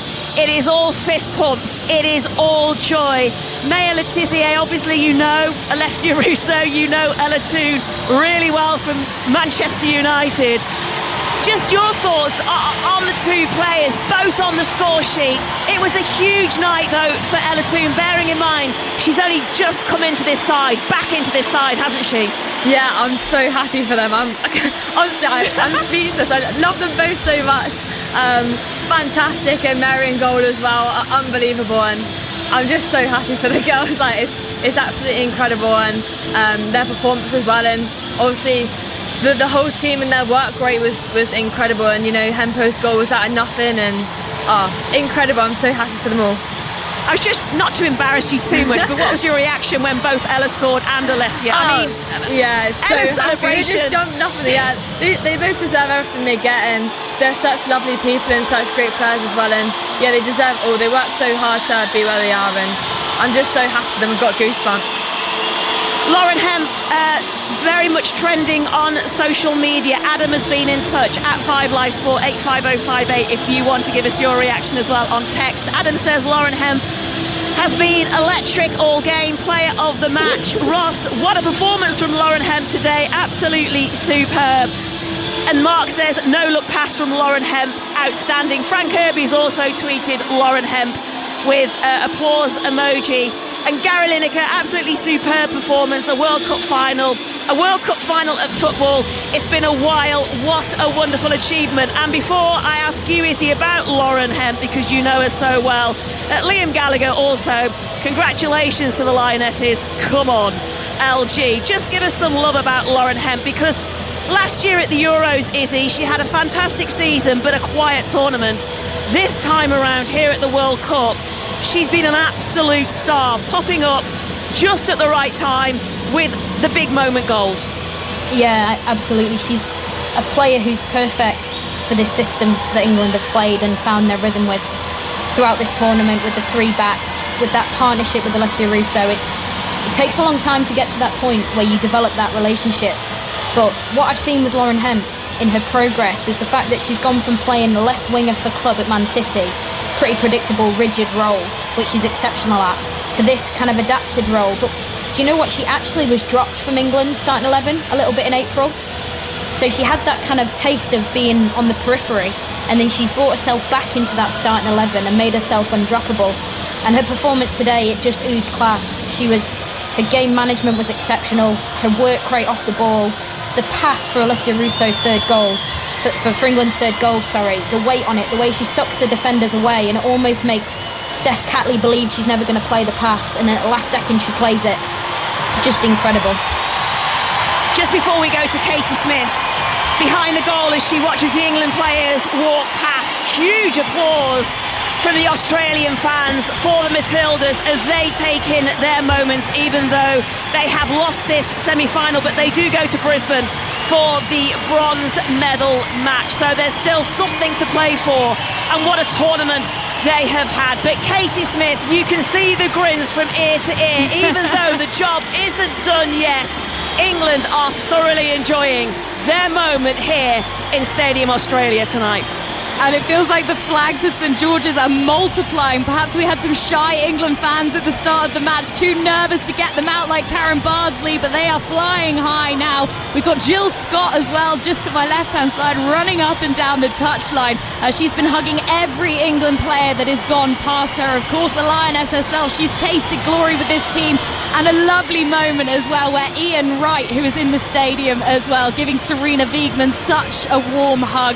The Australians now starting to do their lap to appreciate these fans, many of them still in here who want to applaud. And I think it's really telling, Jules, to my left-hand side, there is a young boy holding up a sign, a boy saying, I'm going to be the next Sam Kerr. And I think if that's anything to go by, this is the kind of legacy they are going to leave behind. 85058, if I need to remind you to get involved, we just want your reaction to hear and to read from England's performance tonight, making history, reaching a World Cup final, and you can catch us as well at 5 Live Sport. You couldn't get a hotel room here in Sydney for this match tonight, such was the demand. Vicky Sparks, Richard has been in touch already asking anyone got a spare ticket for Sunday. I'm afraid not, Richard. like you said, Jules, it's going to be the hottest ticket in town again. Of course, Australia would have loved to be here, but they'll be off to Brisbane, as you say, Jules, for the bronze medal match. And as both sets of players, and this is quite unusual, isn't it? If you see at an end of a game, normally it's one team that does a lap of honour, but England are going one way, Australia going another. They're probably going to meet in a moment just in front of the tunnel, but a word for Australia. They have had an outstanding tournament. As Katie Smith down pitch side just touched on there, they have changed the game in this country. But for England, huge credit to them, and I really think they are building momentum at exactly the right time in this tournament. And sometimes it's easy to say that. I mean, we heard that from some of the players earlier on, saying, you don't want to play your best football right at the beginning. And, some Lionesses fans will think, well, we beat Norway 8-0 in the second game at the Euros, and that was all right.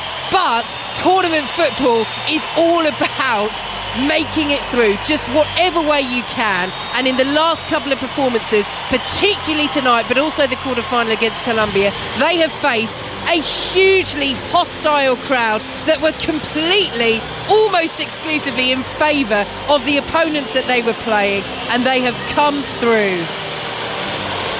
Right, well, we have so much more to come from here in Sydney. England, can you believe it, are in a World Cup final. They will face Spain on Sunday. We're going to get the reaction of Serena Wiegmann and of some of the players as well on the other side of the news with Al Tansley.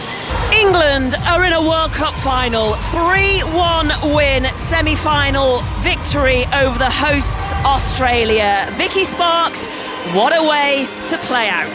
Yes, England go where no Lionesses side have gone before, after the heartbreak of the World Cup semi-final in 2015, after the heartbreak of the World Cup semi-final in 2019. At the third time of asking, it's third time lucky for the Lionesses. Their first Women's World Cup final. They were up against a raucous, sold-out Stadium Australia, cheering on the Matildas with every breath, but England's quality found a way through. This was an impressive performance. Ella Toone scored a stunner in the first half, a rocket first-time strike into the top corner. Sam Kerr, starting for the first time at this World Cup after recovering from a calf injury, though, was equal to it. A stunner herself. Yes, it took a deflection off Millie Bright on the way through, but it was still supreme. A reminder of why she's the superwoman of Australian football, levelling things up midway through the second half. But England rose to the occasion. Two clinical finishes from Lauren Hemp and Alessia Russo, who scored in the quarter-final, both of them against Colombia, repeated the feat in the semi-final, and it was enough to break Australian hearts, to break that resistance, to end their fabulous tournament, and to send England through to break new ground, and now they are just one game from glory. Well, the former England goalkeeper Karen Bardsley, Lioness Izzy Christiansen, and Manchester United and England defender Maya Le Tissier are with us just to go through some of the social reaction as the England players are still on the pitch. You can feel that energy. They are grinning from ear to ear. Emma, to every single person involved with this team, thank you. Simply sensational. One more game, Lionesses. History beckons. Chris is saying, how are we supposed to just get back to work now after that? Lee and Camberley, what a game, what a performance from the team, particularly Lauren Hemp. Absolutely outstanding all game for her. Get in. Sam in Bristol, Lauren James about to complete one of the all-time great redemptions on Sunday. And Izzy Christiansen, you know Lauren Hemp so well. Let's just recap just how important a season and just how important a player she has had compared to her tournament in the Euros last year. Well, she's played such a different role, Jules. We saw her play the left of a front three in the Euros last year, very similar to the role that she plays for her club, Manchester City. And this year we've seen her taken out of the team in April in England's preparations for this World Cup. And I think that time away from the team kind of gave her a bit of hunger. And I think that's terrific management from Sarina Wiegman. You know, sometimes when a player, I don't want to use the word complacency because that word does not fit in a sentence with Lauren Hemp. But sometimes you need to be taken away from the starting 11 to be put back in even more hungry, with more desire. And this Lauren Hemp that we've seen tonight and the Lauren Hemp that we've seen all tournament is a player of the highest quality. And to do it in a World Cup semi-final, in the context that she's done it again tonight, it just proves what a player she is. Absolutely delighted for her. Maya, you were with the England squad, you were part of the team in the hotel up until the group stages. Just take us inside that moment, inside base camp. What will that feeling, what will that mood be like? Because we hear so much, they're very calm and very collected. They don't want to look too far ahead, but in a way they can kind of let off a little bit of those feelings now. Yeah, well, to be honest with you, this is my first kind of tournament I've been a part of, been a small part of. So I think when I was going in, I was thinking, oh, this might be a little bit more tense now than it has been in the previous camps. But it's not at all, and it's so calm and everyone's so collected in together and just ready to play. And even before games, you know, in the change room, it's really calm and everyone just knows their role. And you know, we try and play towards our principles within the game, in possession and out of possession. And I think I saw a stat on the screen that said that our turnover time was to get the ball back 7 seconds compared to Australia's 20 odd, and I think that's one of our main principles. And I think that definitely allowed that Sam Kerr wasn't able to get as many chances as she usually would because the source was kind of cut off. So yeah, it'll be very calm and everyone will be so buzzing going back to the hotel, and I don't think they'll sleep much tonight, but they'll be fully prepared for the next game. Well, we can hear from one of your former teammates now, Alessia Russo. She's with Gary Flintoff. Thank you, Jules. Yes, Alessia, we're just listening to Maya Le Tissier talk on 5 Live. She's absolutely delighted for all of you, but of course particularly for her former teammates. How's it feel to be in a World Cup final?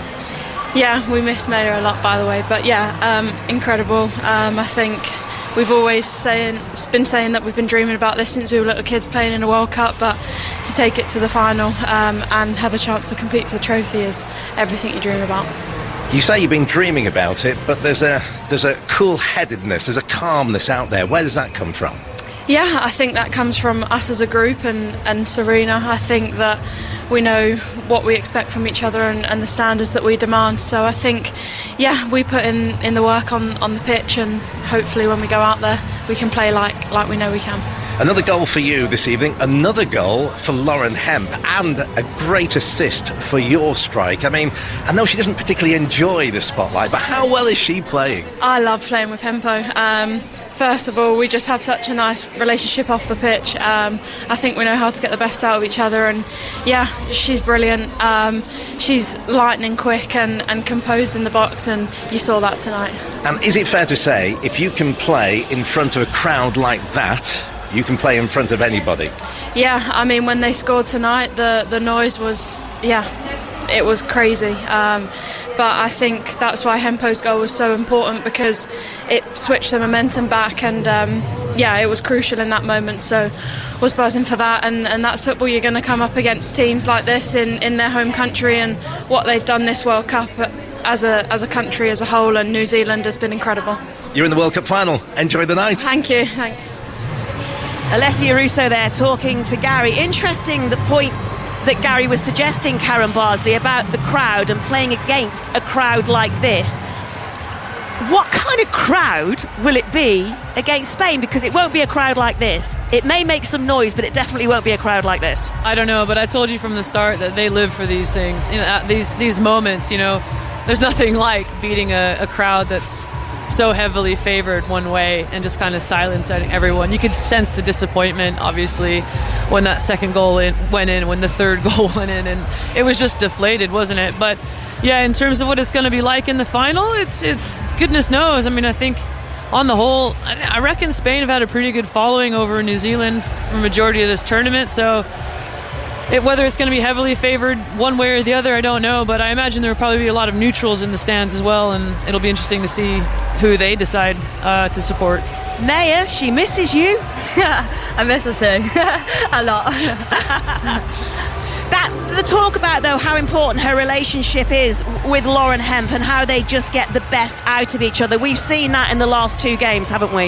Yeah, and I think the partnership between Lesson and Hempo is massive, and probably coming into the tournament they didn't think that they'd be playing kind of as the front two partners, but the work rate from them, and honestly, I think that's what people don't see as the work rate. They just see who's on the score sheet. But yeah, for Hempo and for Leicester both got on the score sheet now going into the final. That brings a lot of confidence, and I'm sure they can take that in towards the next game. But yeah, they both played unbelievably, and Hempo especially with her assisting her goal as well. Izzy, it's interesting. Ian has got in touch just to read his message. Prouder than the men's team have ever made me. Best performance I've seen from a forward for many, many years, Hempo. If you're ever in Lincoln, he says, I owe you a beer. Emily in London talking, though, about Sarina Wiegman. Such a phenomenal manager. You can tell the team hang on to her every word. What a woman. Emily saying football's coming home, ... Again, how much more, Izzy, can we say about Sarina Wiegman? Well, retweet Ian's tweet to start with. I think he's spot on. I honestly, I'm out of words, superlatives for Wiegman. I think to come in, change the culture, instill a winning mentality, to create, a brand of football which is pragmatic, interesting, and it lets all the talent flourish. And I think what we saw in that starting 11 tonight for England is the best players on the pitch. Sometimes, a manager struggles to find how to get the best out of their best players, but we've just seen a masterclass in it again this evening, and I can't think of enough words to credit the likes of Lauren Hemp. And I think, again, I said it before the game, but Alex Greenwood's distribution, composure, leadership is out of this world, and I think she deserves all the plaudits she's getting, and hopefully will continue to get throughout the rest of the tournament, which is only 3 or 4 more days long. And can we just say as well, Alex Greenwood on a yellow card from the 10th minute, and to put on a performance like that when you're in that tightrope is incredible. I'll just break off there because Ella Toone is with Gary Flintoff. Absolutely, you should, Jules. Ella is indeed here. Congratulations, you are in a World Cup final. How does that feel? Oh, unbelievable. We were celebrating with the crowd then, and I said to the girls, wow, we're in a World Cup final. That's a history. And yeah, something as little girls we all wanted. And yeah, we're all absolutely over the moon and already can't wait for it. Talk me through your goal. Was it just instinct as soon as it fell to you? Were you always going to hit it? It fell to me perfectly, and I thought, why not just smack it? And honestly, I've never hit a ball like that in my life, and the girls reminded me of that. But yeah, it went top bins, and I'm just so happy that I could help the team to the win tonight. You knew Australia would make it difficult for you in terms of smacking it top bins. Sam Kerr's not bad, is she? Yeah, not bad at all. We know what a player she is. She's huge, and she scores crucial goals in big games. So yeah, I thought we made her quiet tonight apart from that. But yeah, that's that's the challenge. We went 1-1 and then we stuck to it. We showed that character and went on to score 2 more. Yeah, it is a team effort, always a team effort, but in terms of Lauren Hemp and Alessia Russo, they really seem to be getting that understanding now, don't they? Yeah, both unbelievable players. We know what they're both about. Different players as well, and I think we played to their strengths really well. They've been great for us in previous games, and tonight Hempo was on fire again, and Les with another amazing goal. But yeah, it's definitely a team performance. All of us dig deep. The ones not playing as well are massive for us. They keep us going. They give us that support, and yeah, we're just a strong team. And just finally, obviously, it's an amazing achievement for all the players, but thinking of, say, Millie Bright, thinking of Lucy Bronze, this is their 3rd attempt to get there. I mean, was it just a moment where the younger ones thought about some of the older ones? Like you say, we're a team. A lot of us, it's our first World Cup. For a lot of them, it's the 3rd, and we know how close they've been. We've all been big fans when they've been playing in World Cup, so yeah, we've definitely got that little bit of, we want to do it for them as well. We want to do it for everyone who's come before us and everyone back at home supporting. It's for everyone, and yeah, for us, we just want to make the nation proud. Well, Maia Le Tissier has been on studio tonight. She sends her very best wishes. Nice one, Maia. Take care. Nice one, Maia. Goal instinct, she said. Just smacked it, went top bins, and I guess you celebrated that when it did hit the top corner. Yeah, honestly, for her to hit that on her first touch as well, and she kind of just cut across it, I thought, wow, she's just barefoot through that. But yeah, very happy for her. And after training all the time, she's always practicing finishing, and I'm just so happy it came off in such a big moment for her. I spoke to her a couple of days ago. She was explaining her goal celebration to me, but also the fact she is 24/7 football. She lives, eats, breathes it, doesn't she? Yeah, she does, and she's obsessed with it and obsessed with getting better as well, and that's just credit to her mentality. And yes, obviously with United, she's been a big part of our team, and she's a winner now, and I think that kind of brushes off on everyone else. Steve has said, sat in a park in Lisbon having a cider, shivers down my spine, great performance, but did you expect anything less from this England team? Ottilie says, celebratory cannonball in the pool in Greece sounds fun. Everyone poolside got soaked, but it was worth it, dare I say, it's coming home. And Layla, what a performance by the girls, inspiring a generation. Little problem that they're going on holiday. Layla, this is to Spain this Saturday, so it'll be an interesting Sunday. Serena Wiegman has said, speaking to our colleagues in BBC television, that people have been talking about the ruthlessness all the time in this team, Karen Bardsley, and there is ruthlessness up front and in defence. England just want to keep the ball out of the net. They want to win. They stick together. They stick to the plan, and it worked again. There's ruthlessness all over the pitch, Jules, honestly. I mean, I was watching Kira Walsh and Georgia Stanway and the tackles and the back tackling and the pressing and the counter-pressing from every single person on the pitch. Lucy Bronze and Rachel Daly put in one heck of a shift tonight, getting up and down, dealing with 2v1s in the channels. And then, obviously, I think Lauren Hemp covered literally every single blade of grass tonight. And I don't know, it was just a tremendous performance. So to everyone that kind of doubted the team, this just makes it even better. It really does make it sweet. We are waiting to hear from Serena Wiegman, Izzy, so if we do hear from her, well, I'm going to put this question to you, I will have to break off, so apologies for that in advance. But she's also said that the fact that she's had the chance as a coach or a player, but as a coach to make it to 2 finals is really special. She says she never took anything for granted, but it's like she says she's living in a fairy tale. It's probably that humility that's the reason why she's where she is. There's so many assets to her coaching style and leadership style that make her who she is. I believe her contract's until 2027, which is quite scary. Given the strength of the team at present, I just think she's just got everything, and the way that she analyses the game and then implements things within the game, the trust and ownership that she gives the players, I just think you can just see it happening. And I'm somebody who, I don't really know Serena Wiegman that well, and all I'm telling you is what I see. And I think that says everything, that I'm able to say what I'm seeing without actually having any sort of in-camp experience of working with Serena Wiegmann, because the style is so clear. I think that's the biggest compliment I can pay her, and she is the world's best manager without a doubt. It's a World Cup final for England against Spain on Sunday. Vicky, what will Spain be thinking right now? Do you know what? I think England have just risen to the occasion the more that they've gone on through this tournament. And, that they came through a poor performance against Nigeria. They did that on penalties. They had to come from behind against Colombia. They had to overcome the host nation inside a sold-out stadium, Australia. And again, it's just experience. I can't think of a scenario that they haven't faced and come through under Serena Wiegmann. And I think it will be absolutely fascinating to see what happens against the Spain side, who have also grown into the tournament, but who England beat in the quarterfinals of the Euros, of course, last summer. But they needed a late equaliser from Ella Toone to take it into extra time. They needed a late stunner in extra time from Georgia Stanway to win that quarterfinal.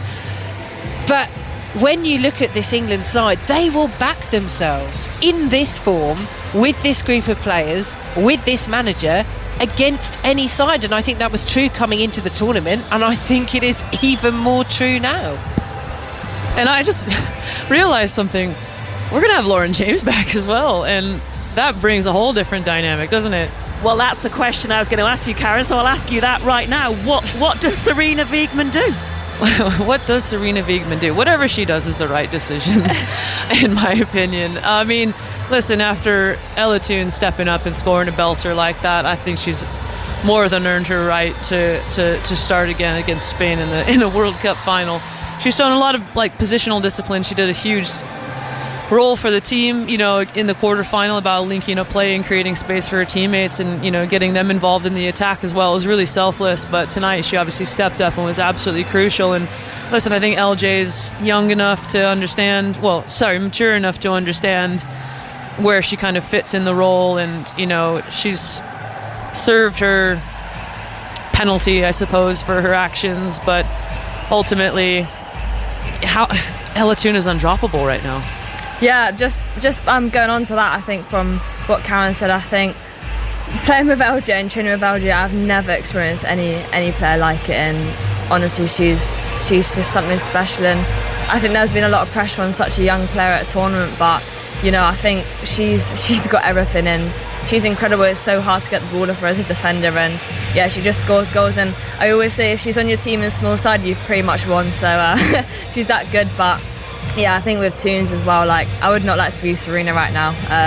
That's a very hard decision to make, but I think they both deserve it, and it'll be very interesting to see what she does. Yeah, it's a great problem to have, isn't it? And I think again, just the importance of all three goals tonight. Toone, with the way that she scored, just silencing the crowd inside here, and then Russo in particular, of course, the clinicalness of him, but Russo as well. I mean, the huge chance that Sam Kerr missed right before that game. I mean, we talked about it in commentary, the fine margins that you have in sport, in football. If Sam Kerr sticks that away unmarked from 6 yards instead of shinning it over the bar, we're back at 2-2. And England needed that third goal, and they had the clinicalness to find it tonight. And I think you're right, Maya. Wherever Serena Wiegmann looks, in terms of the options that she has, and again, Chloe Kelly coming off the bench wasn't really needed today, but still came on as a substitute and did her part in taking the ball down to the corner and running the clock down. When it comes to the starting lineup, when it comes to the bench, it just seems to be coming together at the right time for England. Yeah, definitely. I think Serena always gets it right. Trust in Serena, as they always say. But yeah, it'll be very interesting to see what happens. But I'm sure whatever the right call is for the game and for the game plan and to win the World Cup is what she'll do. And as I said before, I would hate to be her to make that decision. Well, we can hear from the England captain now, Millie Bright. She's been talking with Joe Curry.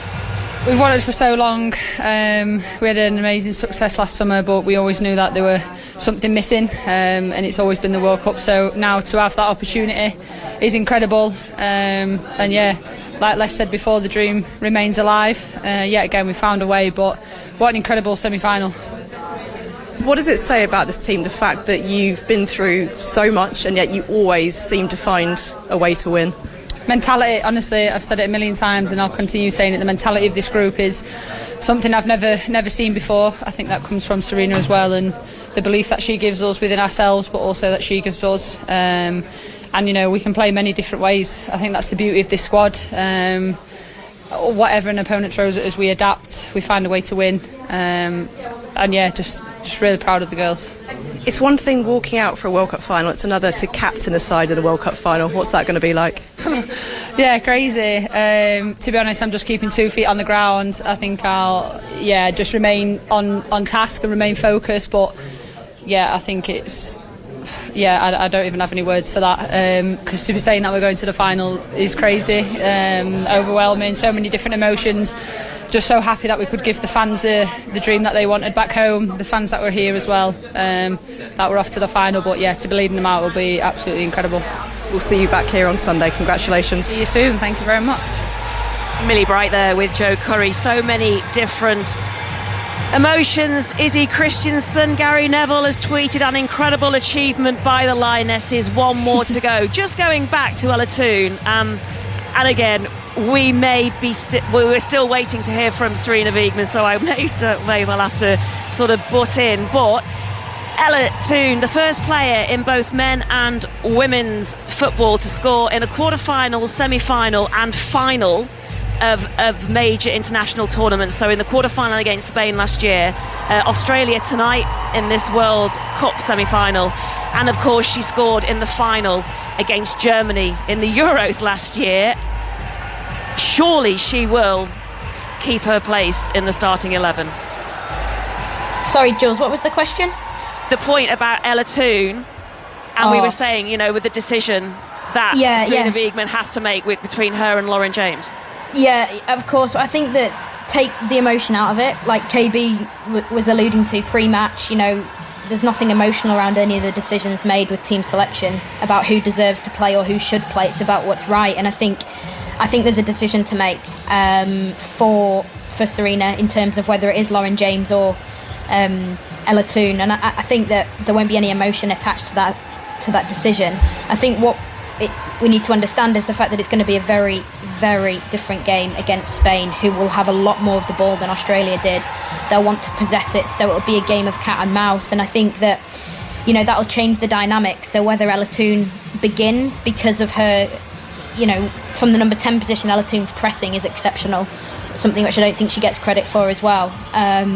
So I think Sarina will definitely look at it, analyse Spain, you know, strengths and weaknesses, and see where they can exploit and figure out which player is the best option to start with. But I think England are going to have to quickly switch their mindset from being aware for a transitional game to a game which is much more possession based for both sides, and you know, it'll be a fascinating final. I just wondered what you also thought as well, what Spain will be thinking. I guess they've watched this performance tonight.